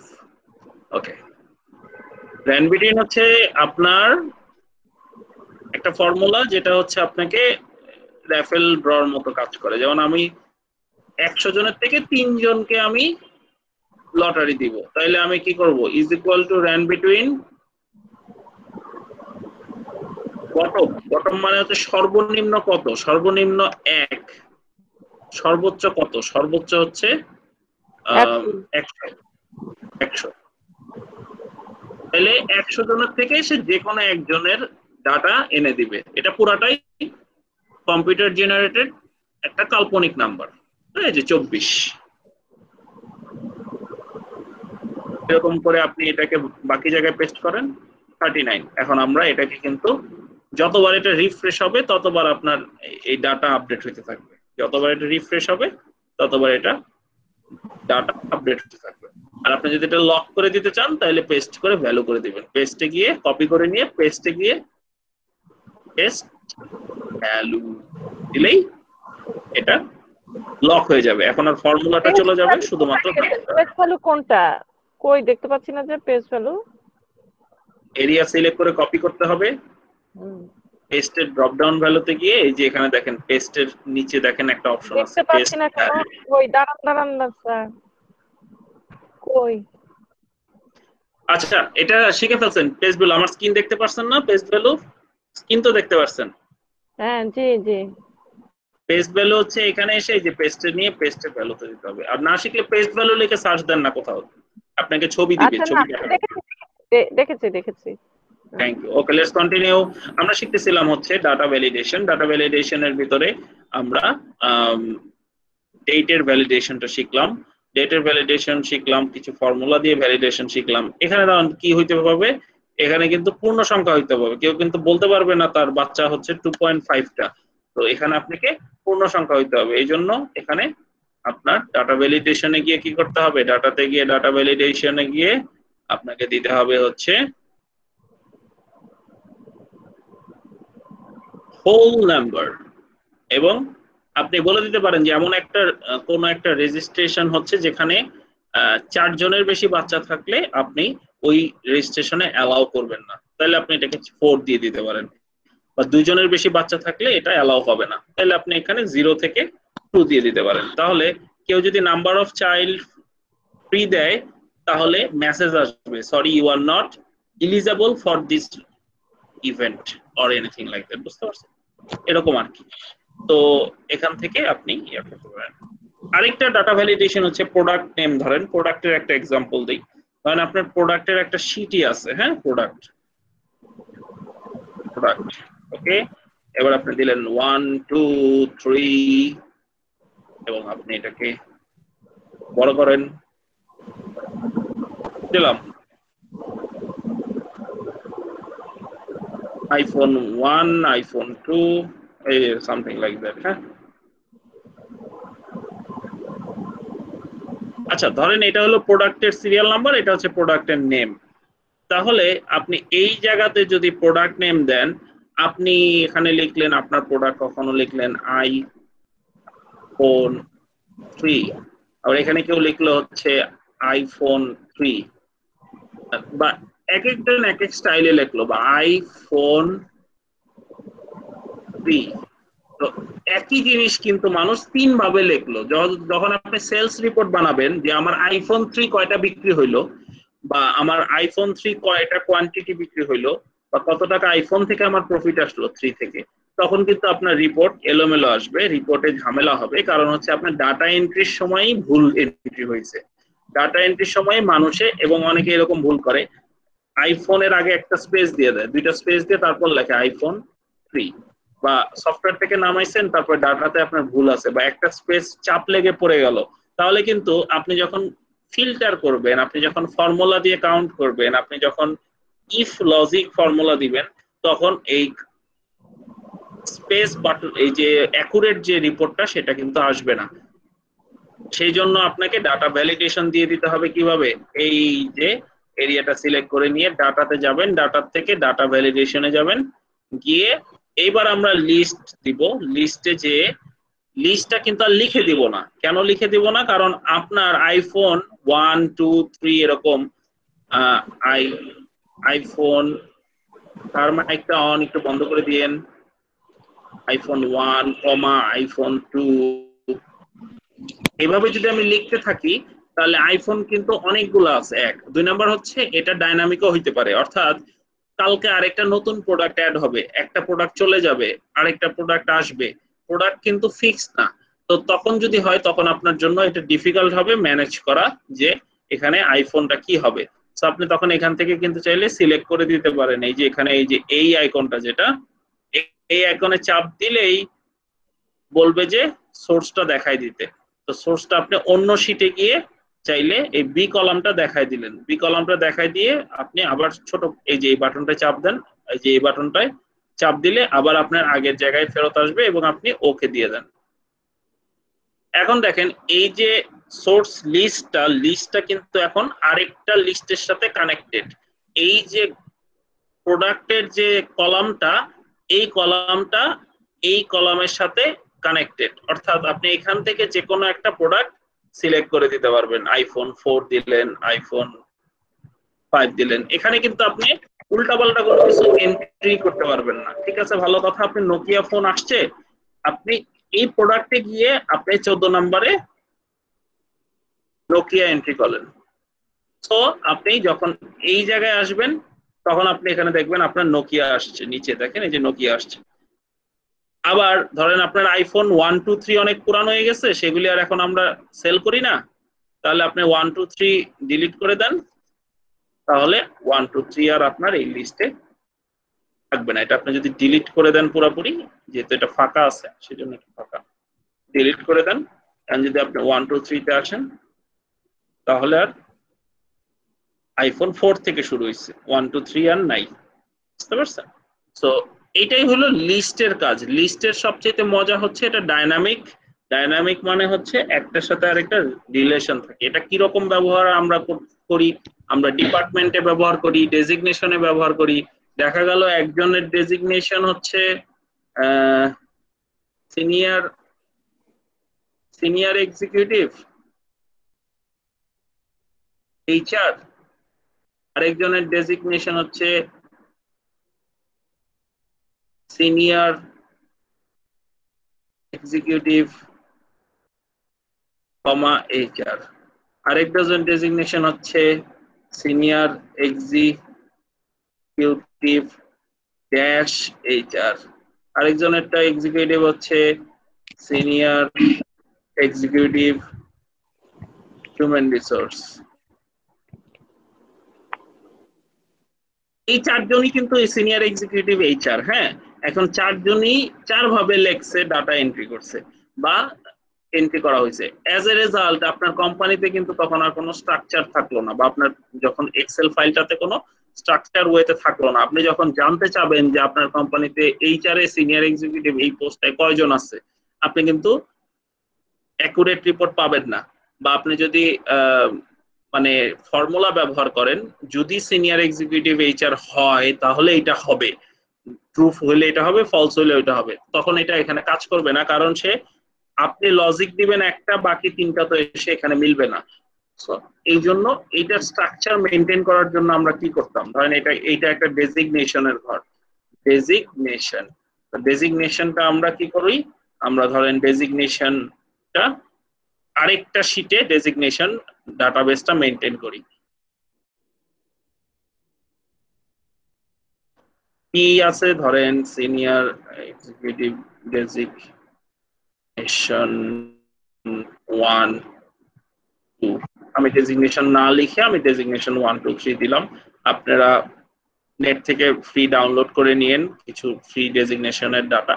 এটা আমি কি করব, এখন ভ্যালিডেশন করব। একই জিনিস আবার দেখাই, এরিয়াটা সিলেক্ট করে ডাটাতে যাব, ডাটা থেকে যাব হচ্ছে ডাটা ভ্যালিডেশন, ডাটা ভ্যালিডেশন থেকে আমরা যাব হচ্ছে লিস্ট, এবং সোর্সের এই জায়গায় চাপ দিলে এটা ছোট হয়ে যাবে। ছোট হয়ে যাওয়ার পরে আমি আবার এরিয়াটা দেখাই দিব, এই যে ডেজিগনেশনের বি কলামটা দেখাই দিব, দিয়ে এটাকে আবার বড় করে দিব, বড় করে ওকে দিব। তাহলে আমার ডেজিগনেশন এরিয়াটাও ডাটা ভ্যালিডেশন হয়ে গেল, এবং আপনি এখানে এন্ট্রি করতে পারতেছেন। যে কোনো একটা সিলেক্ট করলেও পারবেন, টাইপ করলেও পারবেন, কিন্তু আপনি ভুল কোনো কিছু এন্ট্রি করতে পারবেন না। So this is the use of data validation, and data validation খুবই পাওয়ারফুল এবং খুবই ইম্পর্টেন্ট একটা জিনিস। সেই কারণে আমি আপনাদের একটু ঠান্ডা মাথায় দেখালাম ইন ডিটেলসে। এন্ড কারো কোনো প্রশ্ন থাকলে বলতে পারেন। এন্ড যদি আপনাদের মনে হয় যে ডাটা ভ্যালিডেশন শেখা শেষ, তাহলে আমি বলি এখান থেকে শুরু। ডাটা ভ্যালিডেশনের আরো ইন ডিটেলস অনেক কিছু আছে, যেটা হয়তো আপনাদের একটু পরে আমরা টুকটাক দেখাতে পারি, আবার নাও দেখাতে পারি। চলেন ইয়াতে যান, কি বলে, sir data validation number of child তাই কিভাবে ভ্যালিডেশন দিলেন? নাম্বার অফ চাইল্ডে আমি একটা ভ্যালিডেশন দিয়েছি হচ্ছে যে হোল নাম্বার, কারণ আপনি হোল নাম্বার দিলে আপনার ভাঙতি দশমিক তো আর হবে না, তাই না? আপনার নাম্বার অফ চাইল্ড তো দশমিক হওয়া সম্ভব না, সেই জন্য সেটা হোল নাম্বার হবে। আর যদি আপনার কি বলে স্পেসিফিক টাইম থাকে যে এত জনের বেশি হওয়া যাবে না বা এত কমের বেশি হওয়া যাবে না, তখন আপনি দিতে পারবেন। আচ্ছা, আমি বলার চিন্তা আপনাকে দেখাই দিই। Okay sir. হচ্ছে বেড়ে যাওয়ার কথা ডাটা ভ্যালিডেশন, এখান থেকে 0 আর ম্যাক্সিমাম। ডেজিগনেশন আর প্রোডাক্টটা কিন্তু একই ভাবে করছি আমরা।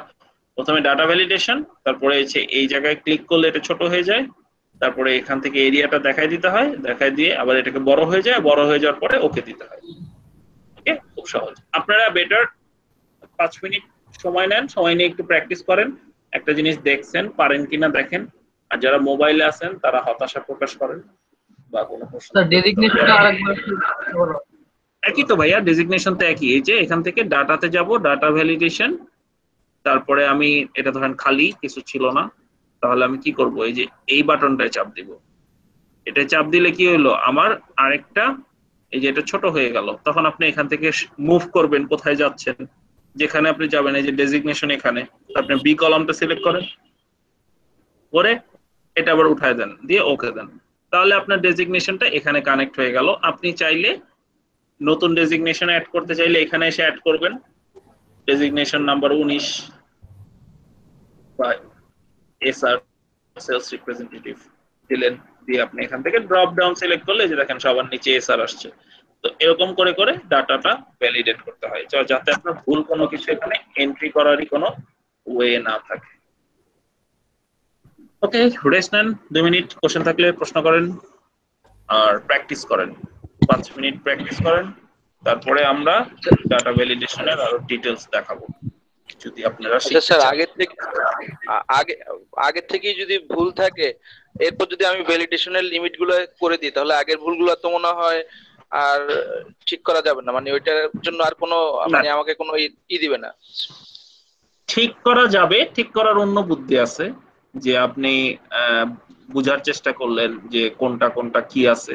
যেমন আপনি কন্ডিশনাল ফরম্যাটিং দিয়ে বোঝার চেষ্টা করলেন যে কোন ডেট গুলো 18 বছরের চেয়ে বড়। যেমন এটার আমি এক্সাম্পল একটা দিতেছি, থামেন আপনি প্র্যাকটিস শেষ করেন, আমি দিতেছি। কিন্তু ভ্যালিডেট করা যাবে না, আর বুঝছেন, বের করা যাবে সমস্যা কি কি আছে সেটা বের করা যাবে, কিন্তু এটা ইয়ে করা যাবে না। যেমন আপনি এই জায়গায় ধরেন, এটা তো আর হবে না, এই জায়গায় ধরেন 1 বা আরো সহজ কিছু দেখাই।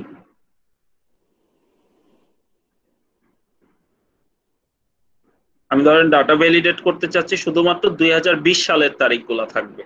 তাহলে 1 ফেব্রুয়ারি 2020, 1 ফেব্রুয়ারি 2018, 19, 1 জুলাই 2019,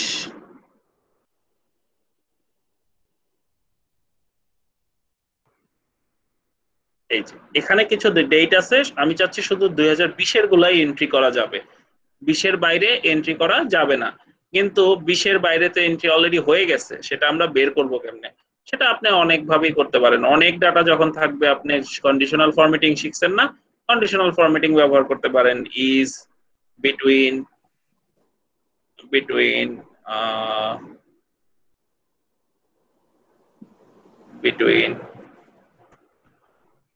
1 জানুয়ারি 2020 থেকে 31 ডিসেম্বর 2020, এই এরিয়াটুকুগুলা যেগুলি শুধুমাত্র সেগুলি গ্রিন দেখাবা, বাকিগুলা রেড দেখাবা। তাহলে দেখেন আপনি যেগুলি হইতেছে 1 মে 2020, মানে এই দেখেন তিনটা ঠিক ছিল, 3টা সবুজ দেখাইলো, বাকিগুলাতে সমস্যা, সেগুলি হয়তো আপনি ফিল্টার করে চাইলে যেগুলি সাদা আছে সেগুলিকে আপনি ডিলিট করতে পারেন বা পরে ঠিক করতে পারেন। এখান থেকে নো ফিল, এই যে শুধুমাত্র ফিল্টারে গেলে এখান থেকে ফিল্টার বাই নো ফিল, শুধুমাত্র যেগুলি সাদা আছে সেগুলি থাকবে, বাকিগুলা আপনি চাইলে আইডেন্টিফাই করে ঠিক করতে পারেন বা ডিলিট করতে পারেন।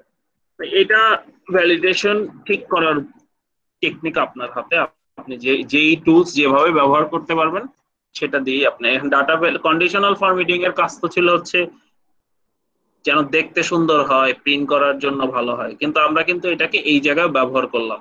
এক্সেলটা আসলে এরকমই যে আপনি কোনটা কোন জায়গায় ব্যবহার করবেন এটা আপনার বুদ্ধি, জিনিসটা আপনাকে শিখায় দেওয়া হচ্ছে, আপনি শিখলেন, এরপরে এটার ব্যবহার হচ্ছে অনেক মানে ডিটেলসে।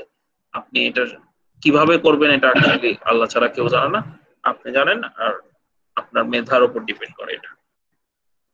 আচ্ছা স্যার, এই যে প্র্যাকটিস করছেন জয়েনিং আর কোনটা?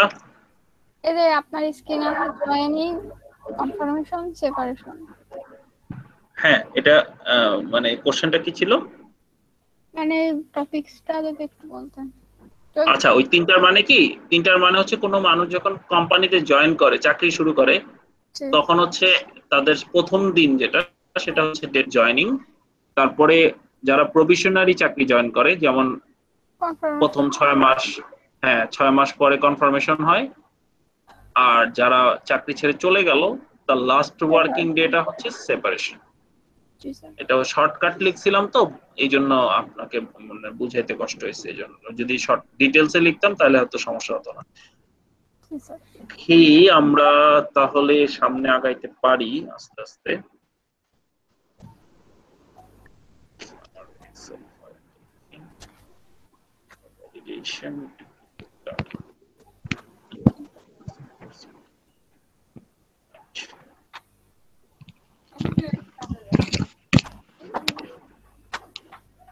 বুঝছে সামনে আগাবো। আচ্ছা বলেন তো কে কে প্র্যাকটিস করছেন? ইয়েস লেখেন তো কমেন্টে। ডেট মানে জয়েনিং আর কনফার্মেশন, স্যার এটা মানে যারা একটু মানে যারা ভ্যালিডেশনটা ডেট এটাকে ভ্যালিডেশনটা কোশ্চেনটা বোঝা যায় না, আরেকবার বলবেন? জয়েনিং আর কনফার্মেশন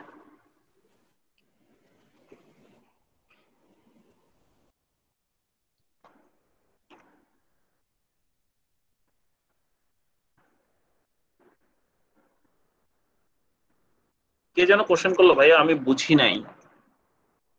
ভাইয়ার মনে হয় নেটের একটু সমস্যা, যে কারণে শোনা যাচ্ছে না। কমেন্টসে কেউ কিছু বলতেছে না, কেউ কি প্র্যাকটিস করে নাই? Yes yes yes yes yes yes, Shaheduzzaman, Abu Saeed, Suprita Imruz,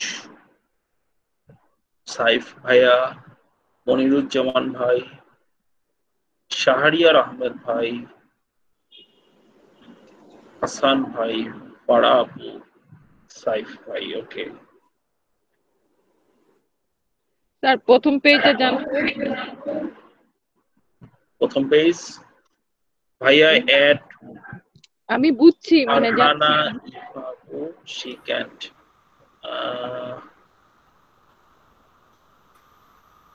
কেউ জয়েন করতে পারতেছে না এমন কি? জি ভাইয়া, ও করছিল, ও নাকি জয়েন হইতে পারতেছে না নেটওয়ার্ক প্রবলেমের জন্য। রিকোয়েস্ট আসেনি তো, আমি তো রিকোয়েস্ট না আসলে কেমনে অ্যাড করব? ও আচ্ছা, ঠিক আছে ভাই, আমি বলে রিকোয়েস্ট দিচ্ছি। রিকোয়েস্ট আসলে আমি অ্যাড করব, সমস্যা নাই। প্রথম পেজ শীট 1 এই যে শীট 1 এ আসছে। এখানে ওই যে মাঝখানে পেজ 1 এটা কিভাবে লিখবো? মাঝখানে পেজ 1 পেজ আসলো কোত্থেকে এখানে? না ধরেন এটাকে পেজ ফরম্যাট করবেন আপনি, পেজ 1 তখন কিভাবে আসবে? মানে যেটা আমি ওয়াটারমার্ক বলতেছি। ওয়াটারমার্ক করতে চাচ্ছেন আপনি না পেজ নাম্বার লিখতে চাচ্ছেন? ওই যে মাঝখানে পেজ 1 যেটা লেখে কিছুটা ওয়াটারমার্ক প্রিন্টের মধ্যে প্রিন্টে যায় তারপরে এটা বলতে চাচ্ছেন? এটা তো 2 পেজে চলে গেছে, 1 পেজে আনেন তো ভাই একটু। ভাই আমরা তো আজকে প্রিন্টের ডিটেইলস শিখতেছি না। এই যে এখানে হেডারে আপনি পেজ নাম্বার দিবেন আর ওয়াটারমার্ক দিতে পারবেন হচ্ছে এখান থেকে, যে ফরম্যাট পেজ লেআউট থেকে এই যে ব্যাকগ্রাউন্ড দিয়ে আপনি ওয়াটারমার্ক দিতে পারবেন। আর অফিস 2019 এ আপনি ওয়াটারমার্ক দিতে পারবেন আলাদাভাবে। আর আপু আপনি থামেন, আমি একটু শিডিউলটা দেখে আসি যে আমাদের প্রিন্টিংটা কবে শিখবো। না প্রিন্টিংটা শিখবো। এক minute. Printing done sir. Print perfectly কি শেখা শেষ? কন্ডিশনাল ফরম্যাটিং আপনি খালি একটু চার্টটা দেখান না। আপু চার্ট তো অনেক বড়, আপু চার্টটা আপনি সময় নেন একটু, ক্লাসের মাঝখানে কেমনে শেখাবো? আপনি চার্টের জন্য সময় নেন। চার্ট আমি আপনাকে দেখেন, আমি আপনাকে একটা চার্ট দেখাই। হ্যাঁ, এক্সেলে যদি আপনি চার্ট বানাইতে চান সবার আগে আপনাকে কি করতে হবে? ডাটাটাকে এন্ট্রি করতে হবে। ডাটার জন্য আপনাকে দিতে হবে হচ্ছে ধরেন জেন্ডার, মেল, ফিমেল, এন্ড আপনার ইউনিট মানে হচ্ছে কোয়ান্টিটি,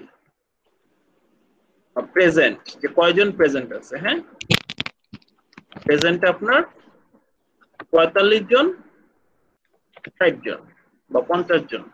এই ডাটাটার উপর যদি আপনি চার্ট বানাইতে চান, জাস্ট এরিয়াটা সিলেক্ট করবেন, করে ইনসার্টে যাবেন। ইনসার্টে গিয়ে আপনি এখান থেকে চার্টের যে কোনো একটা টাইপে ক্লিক করলেই কিন্তু সে রিকমেন্ডেড চার্টে দিয়ে চার্টে ক্লিক করলেই কিন্তু আপনার এখানে চার্ট, এই যে পাই চার্ট, বার চার্ট, যেটা দিয়ে ওকে দিবেন চার্ট হয়ে যাবে।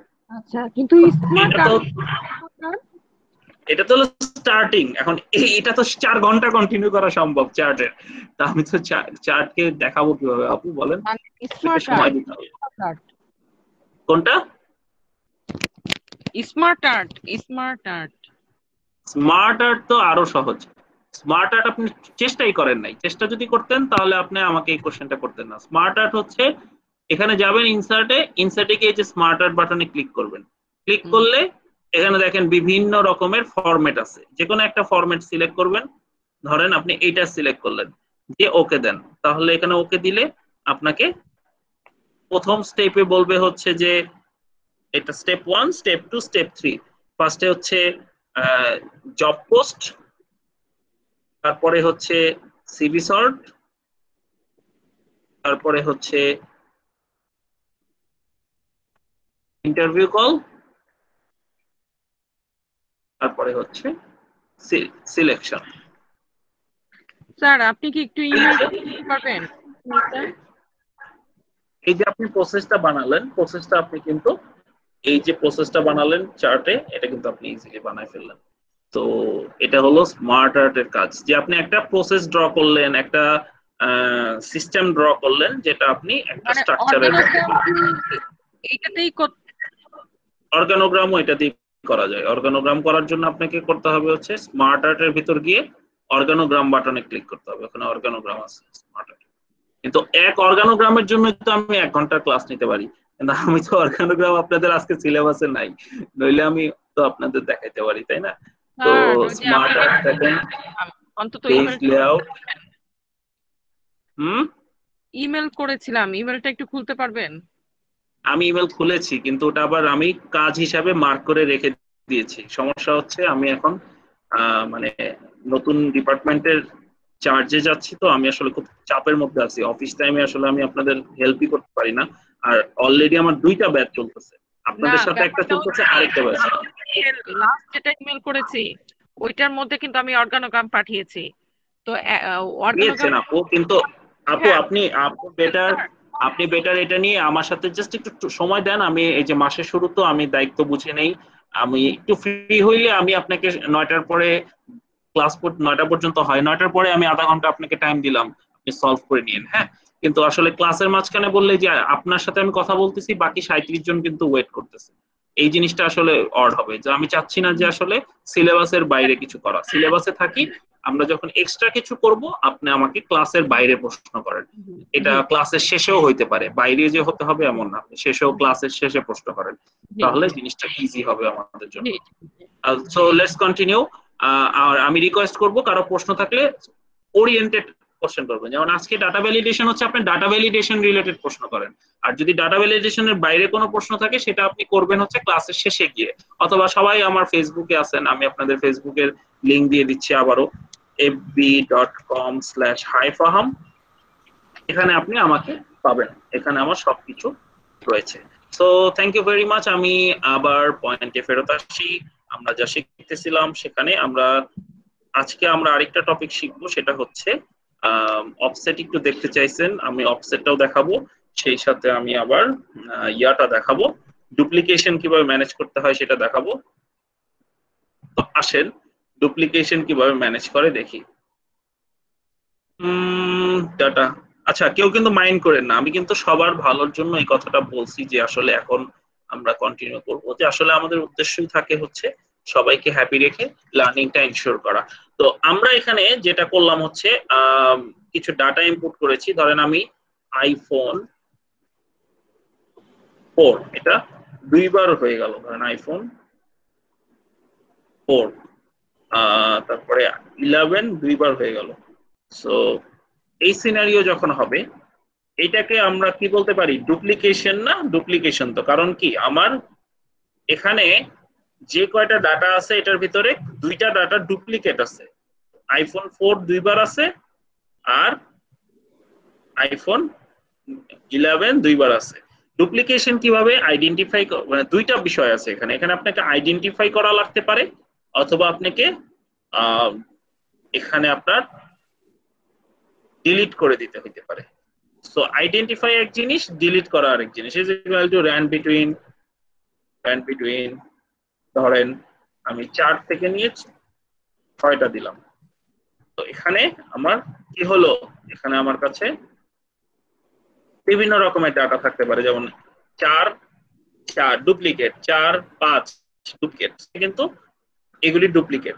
এই কলামে আপনার 4 ডুপ্লিকেট, কারণ 4 অনেক জায়গায় আছে, 5ও ডুপ্লিকেট, 6ও ডুপ্লিকেট, সবই ডুপ্লিকেট। এদিক দিয়ে দেখেন আপনার এখানে শুধুমাত্র ইয়া ডুপ্লিকেট, আইফোন 4 আর আইফোন 11 ডুপ্লিকেট। এটা আইডেন্টিফাই কেমনে করব? এখানে না সে 11 12টা দেখে আমি বুঝতে পারতেছি। এখানে যদি 12,000 ডাটা থাকতো তাহলে আমি ডুপ্লিকেট কেমনে বের করতাম? খুব সিম্পল, কন্ডিশনাল ফরম্যাটিং থেকে ডুপ্লিকেট ভ্যালু, এটা কিন্তু আমরা জানি। তো ডুপ্লিকেট ভ্যালু দিলে আপনার কাছে লালগুলা হচ্ছে আপনার কাছে চলে আসলো যে এইগুলা ডুপ্লিকেট আছে। তো আপনি যদি কম ডাটা হয় তাহলে এগুলো আপনি ম্যানেজ করতে পারবেন, যে এটা যেগুলি কেন ডুপ্লিকেট আছে, বা ডুপ্লিকেট যদি থেকেই থাকে সেটাকে কেন ডুপ্লিকেট হলো। এটা হলো একটা জিনিস।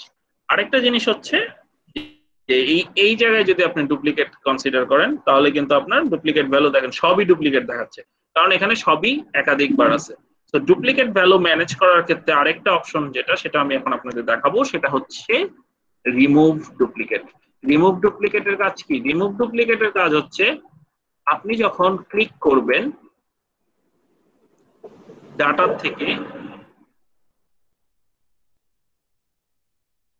থেকে রিমুভ ডুপ্লিকেট, এই যে এই বাটনটায়, এই বাটনে ক্লিক করার সাথে সাথে আপনি দেখতে পাবেন যে আপনাকে জিজ্ঞেস করছে যে আপনার যে টেবিলটা সিলেক্ট হলো সেই টেবিলটার ভিতরে কোনো হেডার আছে কিনা। আমার টেবিলে কিন্তু হেডার নাই। যদি এখানে সিরিয়াল নাম্বার, মোবাইল নাম্বার এবং কোয়ান্টিটি থাকতো তাহলে এটা একটা হেডার থাকতো, তাহলে এখানে আমি টিক চিহ্ন দিয়ে দিতাম, এই জায়গাগুলো হেডার হয়ে যেত। হেডার যেহেতু নাই সেজন্য এটা টিক চিহ্ন উঠে গেল।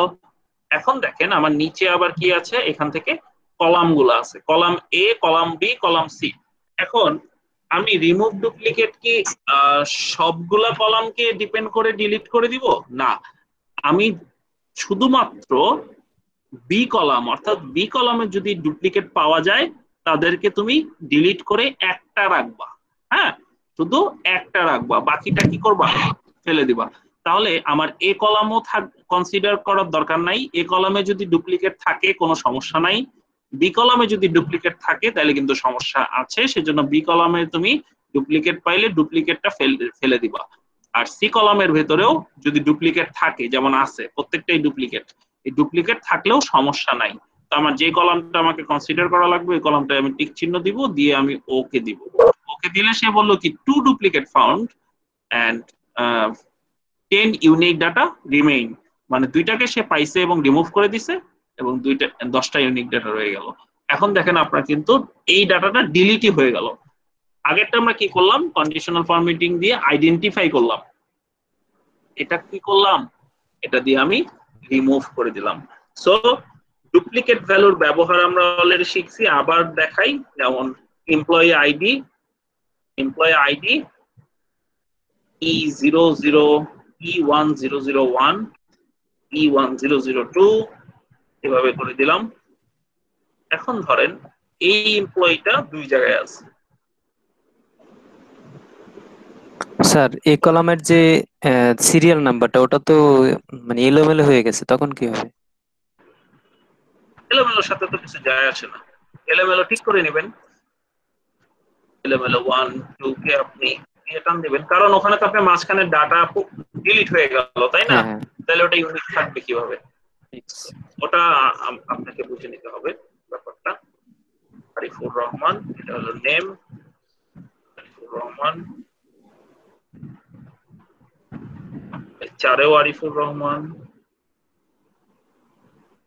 2 3 চারেও আরিফুর রহমান, এটা কি আছে 1 2 3 4 5 6 7, এই যে 2 দুইবার আছে না, তাহলে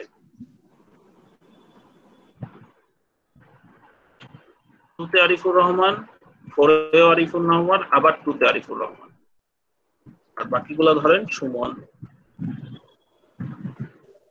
সুমন 2, সুমন 3,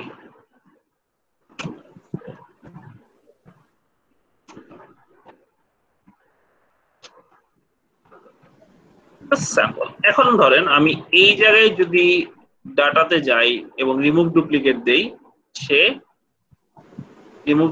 দেই, তাহলে সে আমার এই দুইটা কলামকে ধরলো যে এই টেবিলটার ভিতরে তুমি ই কলাম আর এফ কলামের ডুপ্লিকেট দেখে তাহলে ফালাই দিবা, তাই তো? তাই যদি হয় তাহলে কিন্তু সে এখানে যে ডুপ্লিকেট আছে সেটাকেও সে ফালাবে, আবার সুমন নামে যে দুইজন আছে সেটাকেও সে, মানে আরিফুর রহমান নামে যে দুইজন আছে, সে 3 জন আছে, সেখান থেকে কয়জনকে রাখবে? একজনকে রাখবে। আর এখান থেকে E002 কে, E002 আর E004 এই তিনটার ভেতর থেকে আরিফুর রহমান যেহেতু 3টা আছে সে একটা রাখবে, আর এদিক থেকে আপনার E002 দুইটা আছে, সো এখান থেকে সে একটা রাখবে, একটাকে ফেলে দিবে। সো আপনি যদি শুধু আইডি দিয়ে ফিল্টার করতে চান তাহলে আপনি কি দিবেন?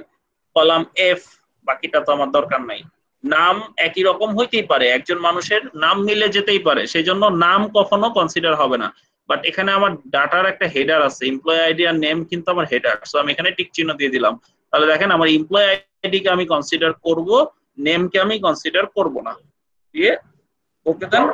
শুধুমাত্র একটা আইডি দুইবার ছিল, E002, সেটাকে সে ঠিক করে দিল। কিন্তু আরিফুর রহমান নামে আরো একটা ছেলে ছিল যেটা 3 জন ছিল, তো ওই আরিফুর রহমান আর এই আরিফুর রহমান এক না, দুইটা আরিফুর রহমান আলাদা। তো সেই জন্য আরিফুর রহমানকে আমার সে ফালায় দেয় নাই, কিন্তু E002 যেহেতু দুইবার ছিল সে E1002 থেকে দুইটার থেকে একটাকে ফালাই দিছে। সো এটা হলো রিমুভ ডুপ্লিকেট। সো ইজি, যখন বিপদে পড়বেন এই ছোট জিনিসটাই আপনার অনেক কাজে দিবে। সো কারো কোনো প্রশ্ন থাকলে বলতে পারেন, নইলে আমি আপনাদের পরের টপিকে নিয়ে যাব।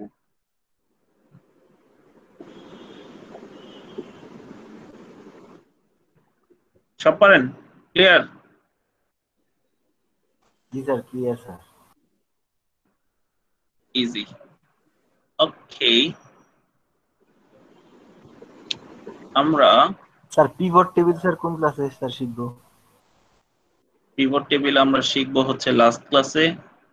আগামী ক্লাসে আমরা শিখবো হচ্ছে ভিলুকআপ, ইফ, এই টাইপ ফর্মুলাগুলা, এন্ড অর এই টাইপ ফর্মুলাগুলো শিখবো। এন্ড অর তো আপনাদের শিখতে অনেক কষ্ট হবে 2 ঘন্টায়, বাট ইফটা শিখবো, ভিলুকআপ শিখবো।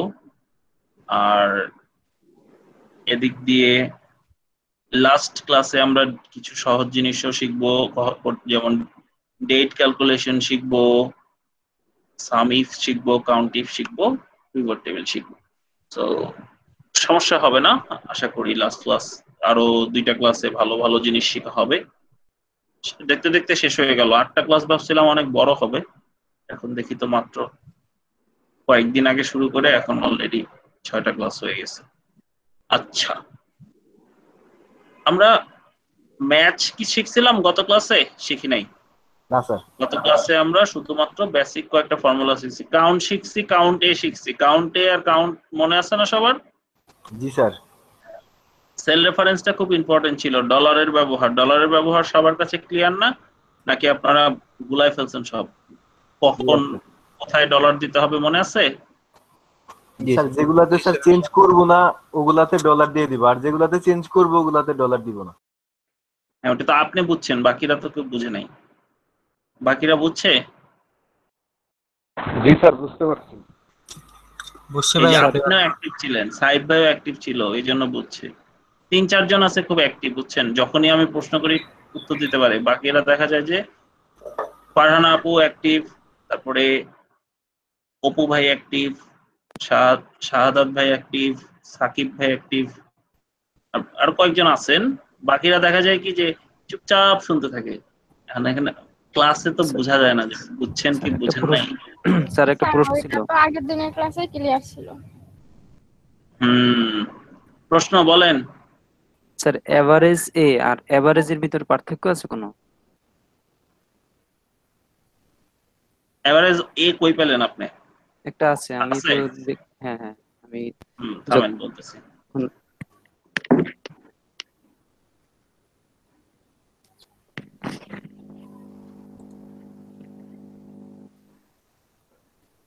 আমি এভারেজ ইফ পারি, ইফস পারি, যেটা দরকার হয়। এভারেজ এ আমার দরকার হয় নাই, কিন্তু আমি এটাকে এখনই চেক করে বলতেছি।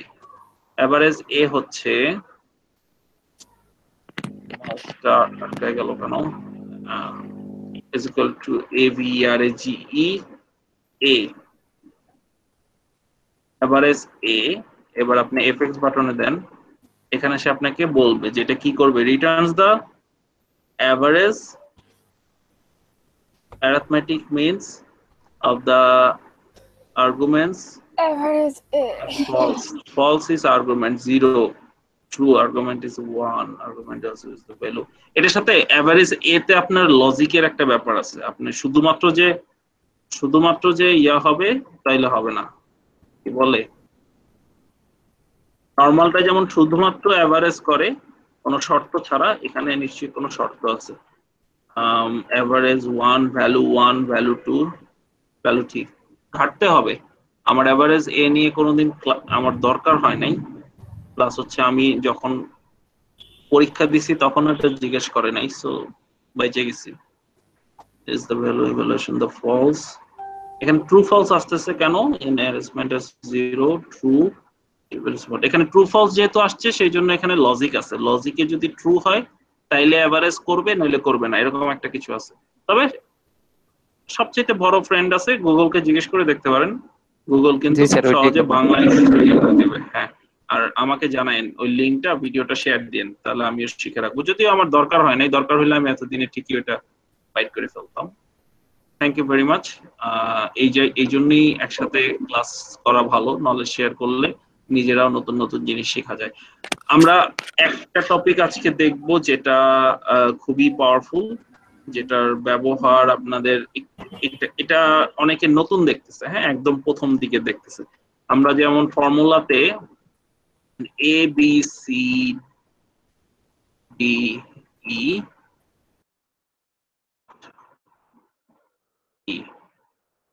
এদিক দিয়ে একটু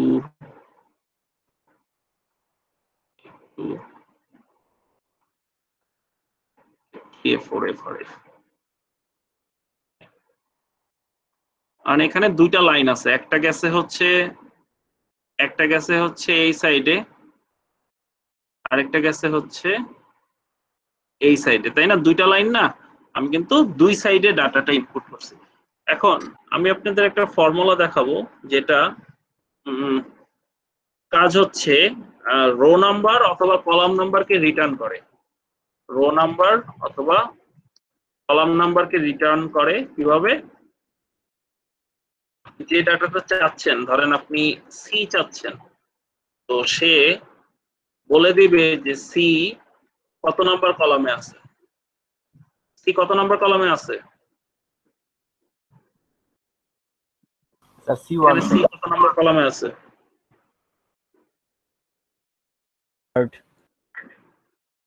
বলেন তো সি কত নাম্বার কলামে আছে? 3 number column sir, C1 3 number কলামে আছে।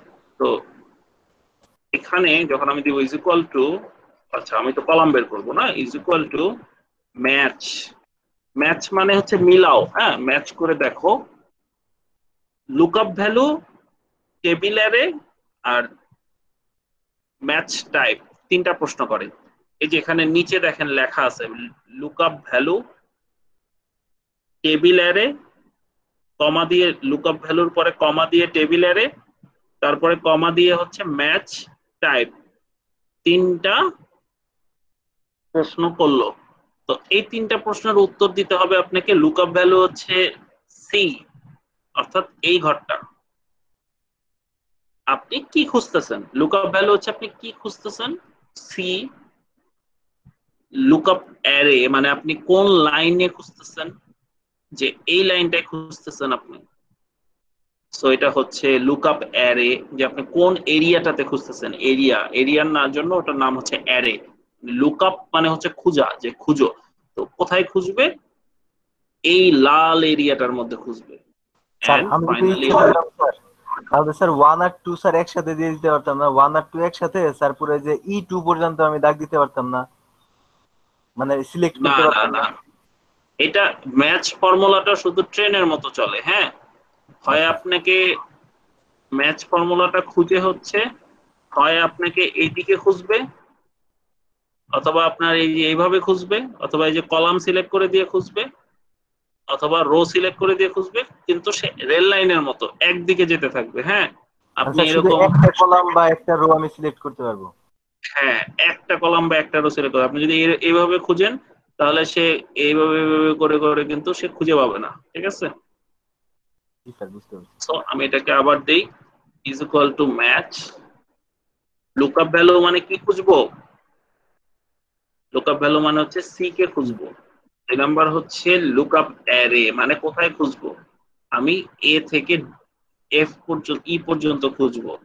এন্ড ফাইনালি আমি এখানে তিনটা প্রশ্ন করছে।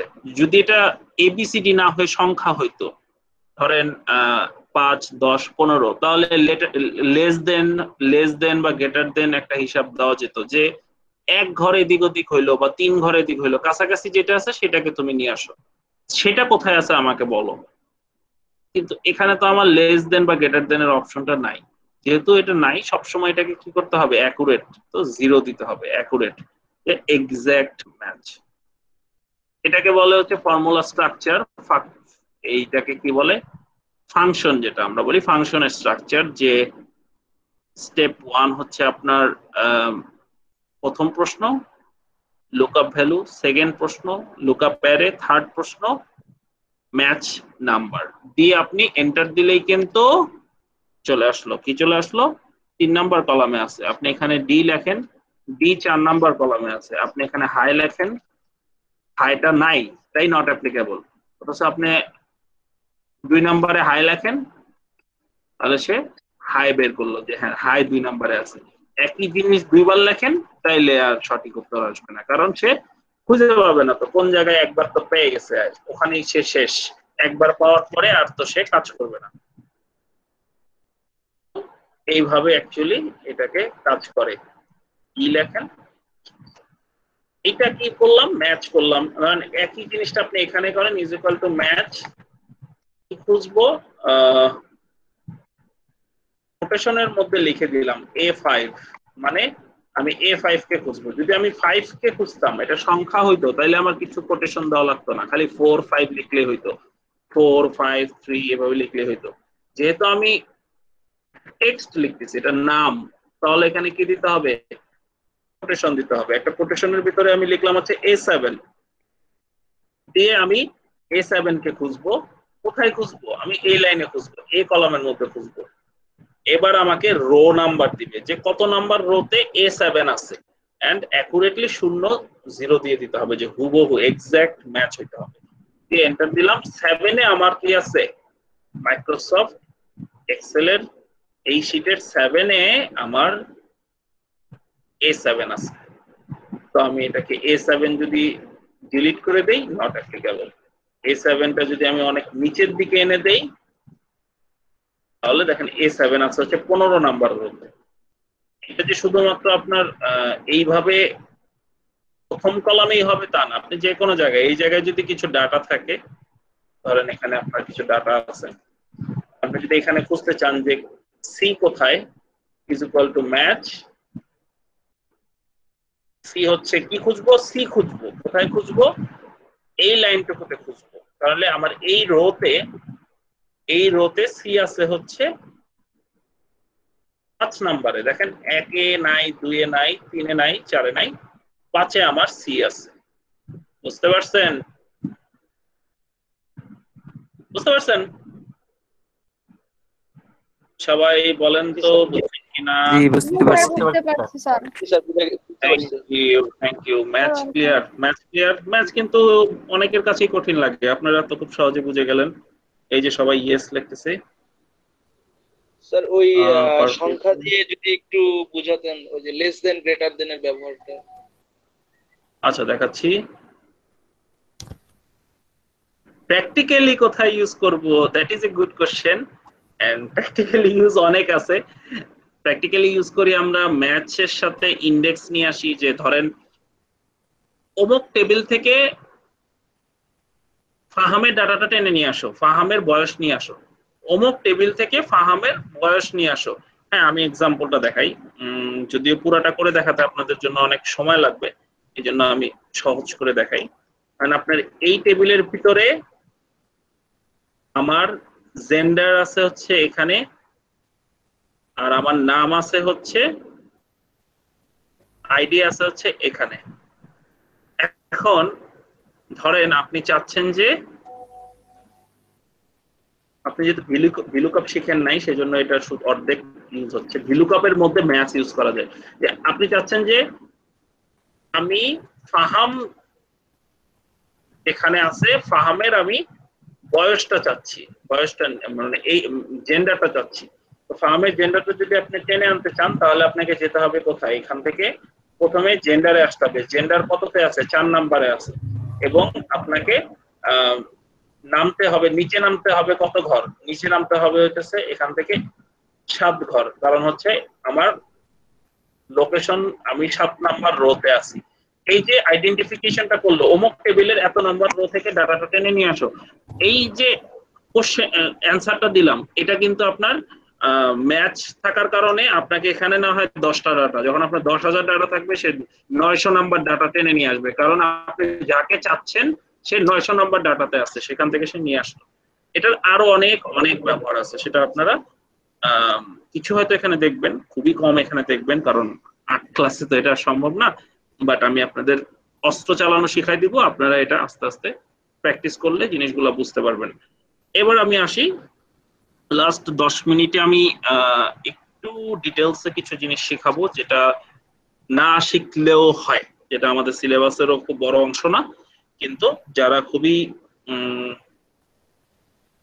এটাকে কি বলে খুবই আগ্রহী শিখার জন্য, অনেক নেশা পছন্দ করেন, এক্সেল ভালো লাগে বা লজিক ভালো লাগে, তারা চাইলে এই কাজটা শিখে নিতে পারেন।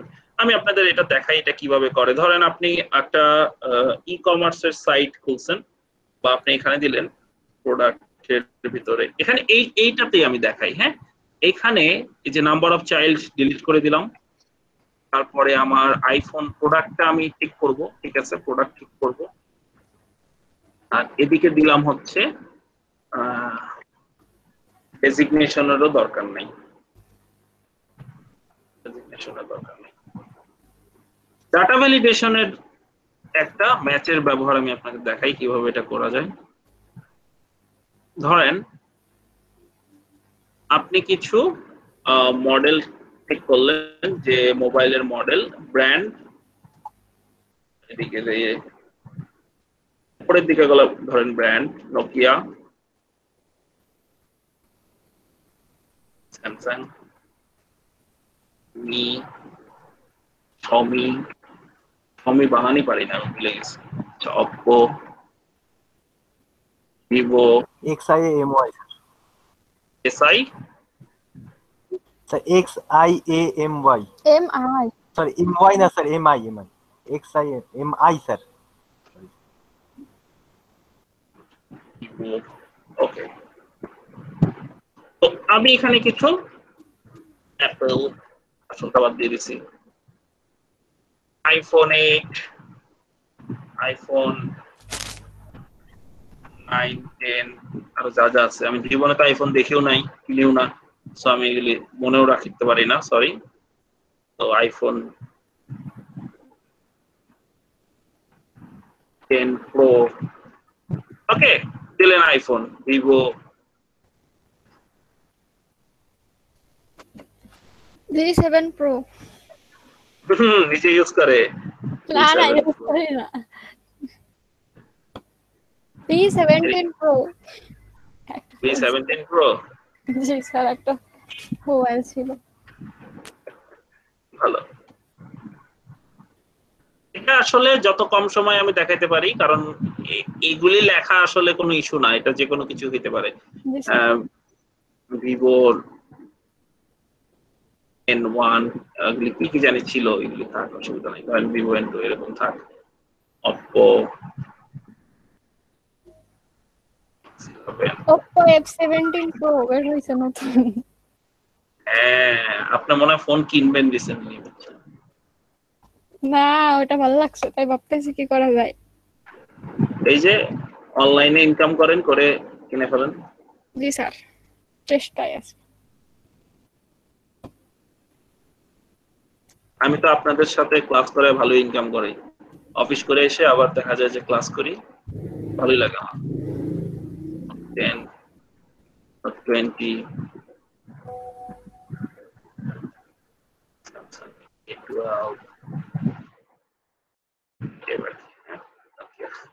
নোকিয়া 1100।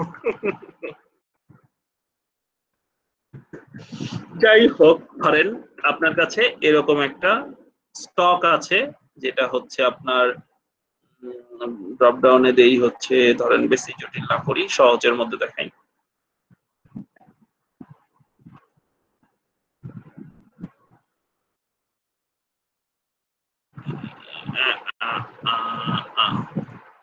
all borders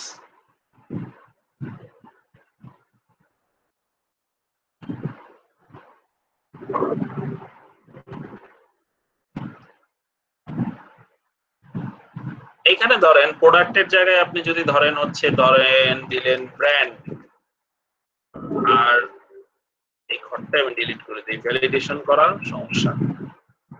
ভ্যালিডেশন ছুটায় কেমনে মনে আছে? ডাটা ভ্যালিডেশনে যাবেন, গিয়ে এনি ভ্যালু দিয়ে দিবেন, এই যে এনি ভ্যালু দিয়ে ওকে করবেন, তাইলে আবার আগে যেমন ছিল তেমন হয়ে যাবে। হ্যাঁ, ওকে স্যার। আমি দেখেন যেটা করব সেটা হচ্ছে এখানে দিব হচ্ছে ব্র্যান্ড, এখানে দিব হচ্ছে এখানে ভ্যালিডেট দেওয়া যেহেতু সেই জন্য এটা আপনার কাজ করতেছে না। এটা ডাটা ভ্যালিডেশন থেকে এনি ভ্যালুটা উঠাই দিব, এটাকে এনি ভ্যালু করে দিব। ডেট ছিল, এটা এনি ভ্যালু করে দিব। দিব হচ্ছে কি ব্র্যান্ড, আর এখানে দিব হচ্ছে মডেল। বুঝতে পারছি? আমি এখানে যদি ব্র্যান্ডের ভ্যালিডেশন করতে চাই পারবো না। কিভাবে করব? ডাটা ভ্যালিডেশন, ভ্যালিডেশন থেকে লিস্ট, লিস্টে থেকে কিতে যাব? লিস্টে থেকে স্যার রোগুলো স্যার সিলেক্ট করব স্যার, এই যে ভিভো তারপরে স্যার Xiaomi যেগুলো লেখা আছে স্যার, এই যে স্যার এটা সিলেক্ট করে দিলাম, এটা সিলেক্ট করে দিলাম, দিয়ে ওকে দিলাম। কি হইছে? এখন দেখেন আমি নিচে থেকে এখান থেকে আমার ব্র্যান্ডটা কিন্তু আমি সিলেক্ট করতে পারতেছি। জি স্যার। এখন ধরেন আপনি মডেল এখানে আসলেন, মডেলে এসে ডাটা ভ্যালিডেশনে গেলেন, ডাটা ভ্যালিডেশনে গিয়ে লিস্টে গেলেন, লিস্টে গিয়ে আপনি মডেল সিলেক্ট করলেন হচ্ছে এখান থেকে নিয়ে এগুলা, তাই না? জি স্যার। দিয়ে ওকে দিলেন। সো এখন কিন্তু এটা কাজ করবে না, কারণ আপনাকে সিঙ্গেল একটা রো সিলেক্ট করতে হবে। হয় আপনি শুধু এইটা নিতে পারবেন, না এটা নিতে পারবেন, না এটা নিতে পারবেন, না এটা নিতে পারবেন, সবগুলা কিন্তু নিতে পারবেন না। পারবেন? পারবেন না। তো এখন প্রবলেমটা কি দাঁড়াইলো? আমার ব্র্যান্ড যদি হয় নোকিয়া, তাহলে আমার রো হবে হচ্ছে এইটা। আমার ব্র্যান্ড যদি হয় আইফোন, তখন আমার রো হয়ে যাবে হইতেছে এইটা। এখন আমাকে এমন একটা টেকনিক খাটাইতে হবে যাতে আমার এই ব্র্যান্ড সিলেকশনের সাথে সাথে এই ডাটা ভ্যালিডেশনও পরিবর্তন হয়। বুঝতে পারছেন? জি স্যার। তো এটাকে সে খুঁজে কিভাবে পাবে? খুঁজে পাবে হচ্ছে আমাকে বের করতে হবে ইজ ইকুয়াল টু, ধরেন এইটা ব্র্যান্ড, ব্র্যান্ড, আর নিচেরটা হচ্ছে মডেল। তো আমি যদি এখানে ব্র্যান্ড ইনপুট করি, ডাটা ভ্যালিডেশন, লিস্ট, ব্র্যান্ড, এই যে ব্র্যান্ড, এখান থেকে আমি যেই ব্র্যান্ড সিলেক্ট করব ওখানে গিয়ে তত নাম্বার কলামটা আসতে হবে। ভিভোটা কত নম্বরে আছে? 5 নম্বরে আছে। তাহলে is equal to match, sorry, is equal to match, শুরু হবে হচ্ছে ভিভো দিয়ে। কি খুঁজবে? ভিভোকে খুঁজবে। কই খুঁজবে? এই লাইনে খুঁজবে। এন্ড এটা কত নাম্বার রো? এটা একদম অ্যাকুরেট মিলতে হবে। তো 5 নম্বরে কি আছে? ভিভো আছে। নোকিয়া কততে আছে? 1 নম্বরে আছে। স্যামসাং কততে আছে? 2তে আছে। এটা আপনি কি করলেন? ম্যাচ দিয়ে বের করলেন। হ্যাঁ, ঠিক একইভাবে অফসেটের কাজ কি? অফসেটের কাজ হচ্ছে আপনি যখন একটা সেল রেফার করবেন, একটা এরিয়া, ধরেন এটাকে আমি সেল রেফার করতেছি না, এই এরিয়াটুকু তো একটা সেল রেফারেন্স, তাই না? আমি যখন সেল রেফার করব, ধরেন আপনি নোকিয়া ব্র্যান্ড, নোকিয়ার আন্ডারে গেলে আপনাকে ডাটা ভ্যালিডেশনে গিয়ে নোকিয়া দেখাই দিতে হবে, লিস্টে গিয়ে নোকিয়াটা দেখাই দিতে হবে। এই যে নোকিয়া, নোকিয়ার এতটুকু অংশ দেখাই দিতে হবে। এবং এটার নাম কি? এটার নাম হচ্ছে A2 থেকে A13, A2 থেকে A13। এই A2 থেকে A13 যে লেখাটা লিখছি আমরা, এটা কিন্তু আমরা অফসেটেও লিখতে পারি। অফসেট দিয়ে লিখলে জিনিসটা ডাইনামিক হবে। দেখেন আমি A2 থেকে A13 দেওয়ার কারণে এই অফসেটটা এখানে আসলো। এখানে কি আসলো? এই যে নোকিয়া আসলো। তো আপনি এখান থেকে ব্র্যান্ড চেঞ্জ করে যদি Xiaomi দেন, তাহলে কিন্তু এটা 3 নাম্বার কলামে চলে গেল, কিন্তু আপনার ডাটা ভ্যালিডেশন তো নোকিয়াই রয়ে গেল। এখন আপনাকে, যেহেতু এই জায়গাটা আপনার ডাটা ভ্যালিডেশনে ডাইনামিক না, ডাটা ভ্যালিডেশনে এটা যেহেতু ডাইনামিক না, এটা A2 তেই রয়ে গেছে, এখানে এমন একটা কাহিনী করতে হবে যেটা A B C D এটা চেঞ্জ হবে। কিসের উপর চেঞ্জ হবে? Xiaomi-র উপর, সিলেকশনের উপর গিয়ে চেঞ্জ হবে। সেই ক্ষেত্রে আপনাকে অফসেট ব্যবহার করতে হবে, যেটা অফসেট কি করে? একটা স্পেসিফিক রেফারেন্সের উপর ভিত্তি করে, রেফারেন্সটা হলো A1 দিলাম, ধরেন একটা নির্দিষ্ট রো নামবে। কত রো নিচে নামবে? সবগুলোর জন্যই আমার সিলেকশন শুরু হচ্ছে 2 নাম্বার রো থেকে। যেখানেই আমি যাই 2 নাম্বার রো থেকে সিলেকশন শুরু। তাহলে আমাকে কত রো নিচে নামতে হবে? আমার রেফারেন্স থেকে 1 রো নিচে নামতে হবে। রেফারেন্স থেকে আমি 1 রো নিচে নামলাম। তারপরে আপনাকে কত কলাম ডাইনে যেতে হবে? এই যেখানে কিন্তু COLS লেখা, হ্যাঁ, কত কলাম বা কলামস ডাইনে যেতে হবে। আমাকে কত কলাম ডাইনে যেতে হবে সেটা টোটালি ডিপেন্ড করতেছে হচ্ছে এই ঘরটার উপর, তাই না? যে এটা যদি 3 হয় তাহলে 3 ঘর ডাইনে যাবা, এটা যদি 4 হয় তাহলে 4 ঘর ডাইনে যাবা। এন্ড এটার হাইট হবে কত? এটার হাইট হবে হচ্ছে এখান থেকে শুরু করে নিয়ে এই পর্যন্ত, অর্থাৎ 12টা হাইট হবে এবং আমার ওয়াইড হবে হচ্ছে শুধু 1। অর্থাৎ আপনি এই 3 দিলেন মানে হচ্ছে সে এখান থেকে এসে 1 ঘর নিচে নামবে। অফসেট A1 হচ্ছে একটা রেফারেন্স, এই ঘর রেফারেন্সের ঘরটা হচ্ছে A1। রেফারেন্স থেকে কত ঘর নিচে নামবে? 1 ঘর নিচে নামবে, অর্থাৎ এই জায়গায় আসবে, A2 তে আসবে। তারপরে কত ঘর ডাইনে যাবে? 3 ঘর ডাইনে যাবে। এই 3 এখান থেকে 1 2 3, 3 ঘর ডাইনে যাওয়ার পরে 1 2 3, এখান থেকে 3 ঘর ডাইনে যাবে 1 2 3। তাহলে 3 ঘর ডাইনে গেলে কিন্তু সে অপ পথে চলে যাবে। তাহলে এখানে 1 ঘর, এখানে 1 ঘর, এখানে 1 ঘর, 3 ঘর ডাইনে গেলে আমাকে 2 ঘর ডাইনে যেতে হবে। তাহলে আমাকে এটার সাথে -1 দিয়ে দিতে হবে। -1 দিয়ে আমি কত ঘর ডাইনে যাচ্ছি দিলাম, তারপর এন্টার। এখন দেখেন সে কিন্তু সমমিতে আছে। সমমিত প্রথম সেলটা সে দেখাচ্ছে, বাকি সেলগুলো সে দেখাতে পারতেছে না। সমমিত ইয়াতে সেল দেওয়া দেখাচ্ছে। এইটাকে আপনি কপি করে এই যে G4 এর জায়গায় আমি যদি ফর্মুলাটা দিয়ে দেই, G4 এর জায়গায় যদি ম্যাচের ফর্মুলাটা দিয়ে দেই কপি করে নিয়ে, এই G4টা মানেই তো ওই ম্যাচ ফর্মুলা ছিল, দিয়ে দিই, আমার কাছে কিন্তু সমমিত নোট 10 চলে আসবে। তো আমাকে এই ফর্মুলাটা কপি করে দিয়ে দিতে হবে হচ্ছে অফসেটের ভিতরে, ডাটা ভ্যালিডেশনের ভিতরে। আমি ডাটা ভ্যালিডেট করব এইখানে, ডাটা ভ্যালিডেশন গিয়ে আমি কত দিব? এই জায়গায় পুরা ফর্মুলাটা বসাই দিব। অর্থাৎ এখানে আমি কি বলতেছি, তুমি সেল রেফার করবা কিন্তু আগে তুমি যাবা হচ্ছে A1 এ, A1 থেকে 1 ঘর নিচে নামবা। তারপরে তুমি খুঁজবা হচ্ছে ব্র্যান্ড, যত নাম্বার ঘরে থাকবে তুমি তত ঘর ডাইনে যাবা, তত ঘর ডাইনে গেলাম, সেখান থেকে 1 ঘর মাইনাস করবা, কারণ হচ্ছে প্রথম ঘরটায় তো আমি রয়ে গেছি।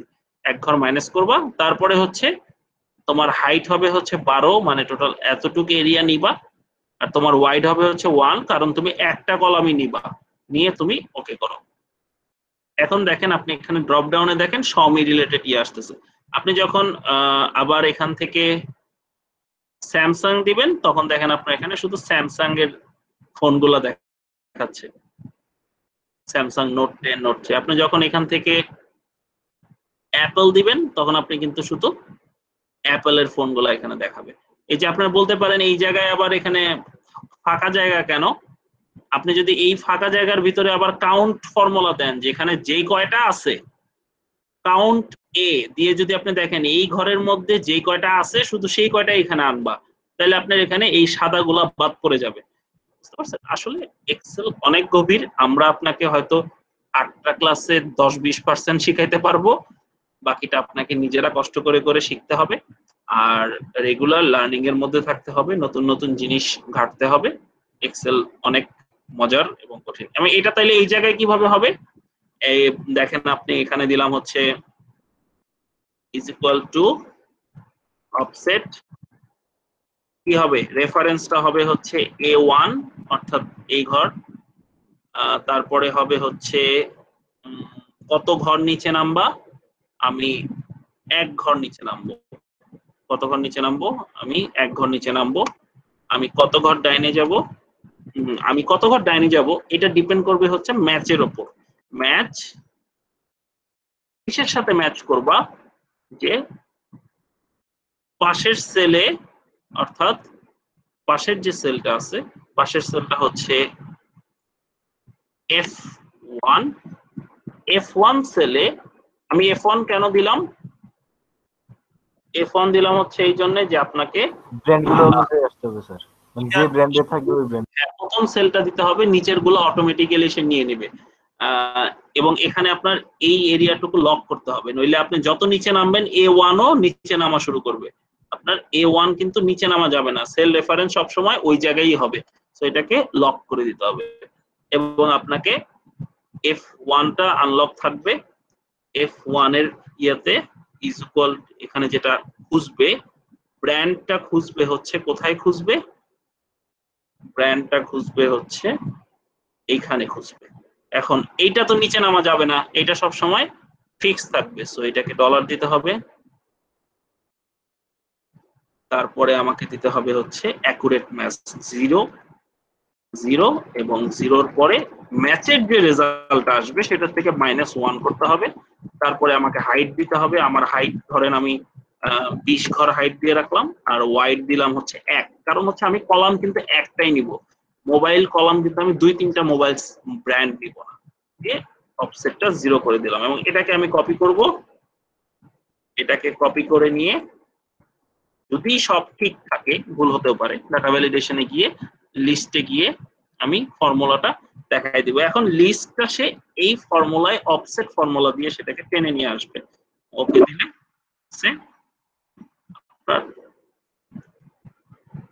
এই যে এখানে দেখেন আপনি একটা ডাটা এন্ট্রি করতেছেন, আপনার কাস্টমার বা যে আপনার নিচে কাজ করবে সে ভুলভাল এন্ট্রি করার কোনো ওয়েই নাই, কারণ আপনি এখানে দিলেন হচ্ছে নোকিয়া, এখানে নোকিয়া বাদে অন্য কিছু এন্ট্রি করারই অপশন নাই। সো আপনাকে ডাটা ভ্যালিডেশনে কিন্তু সে নোকিয়া বাদে অন্য কিছু দিতে পারছে। এখন বলতে পারেন ভাই আপনি এত তাড়াতাড়ি বুঝাইলেন, আমি তো কিছু বুঝলাম না, এটা এখন কিভাবে কি হবে, আমি প্র্যাকটিস করলেও পারবো কিনা সন্দেহ। এখন কিছু করার নাই, তো আমি তো এই জিনিসটাই শিখাই হইতেছে 3 ঘন্টায় বা 2 ঘন্টায়, আপনাদের দেই প্র্যাকটিস করাই আবার কিন্তু আপনার 8 ঘন্টা মানে 8টা ক্লাসে আর তো কোনো 16 ঘন্টায় তো আসলে এত ডিটেলস আমরা কখনো করি না। আমরা কর্পোরেটে যখন ট্রেনিং করাই এইভাবেই বুঝাই, ফার্স্ট 5 মিনিটে একটা টপিক বুঝাই, বোঝানোর পরে যারা শেখার তারা কিন্তু শিখে, নিজেরাই শিখে, আমাদের সাথে কানেকশন রাখে বা করে। আর যারা মনে করেন যে না শিখান না, তারা এমনিও শিখে না, অন্য শিখে না। স্কুল লাইফে যেরকম আমাদের ধরে ধরে শেখানো হয়েছে যে এটা না শিখলে, পাস না করলে বেতের বাড়ি খাইতে হবে, ওই ভয়টা তো এখন আর নাই। এখন লার্নিংটা নিজের হাতে, আপনি যখন এইসব জিনিস আপনার দরকার হইলে আপনি শিখে নেবেন, দরকার না হইলে ট্রেনিং কিন্তু আপনাকে শিখাই দিবে না, ট্রেনিং আপনাকে আপনার ব্রেন ওপেন করে দিবে যে আপনি কতটুকু জানেন, আপনি কতটুকু জানেন না, এবং আপনাকে কমন সেন্সটা দিয়ে দিবে। তারপরে আপনার সেন্স অফ হিউমার ওটা বাড়ানোর দায়িত্ব কিন্তু আপনারই। সেন্স অফ হিউমার বুঝতে পারছি অনেকটা, তবে বাসায় একটু প্র্যাকটিস করলে পুরোটা ক্লিয়ার হবে আশা করি। ইনশাআল্লাহ হবে, সমস্যা না। এটা খুব অ্যাডভান্স লেভেলের জিনিস, এটা আসলে যে সবার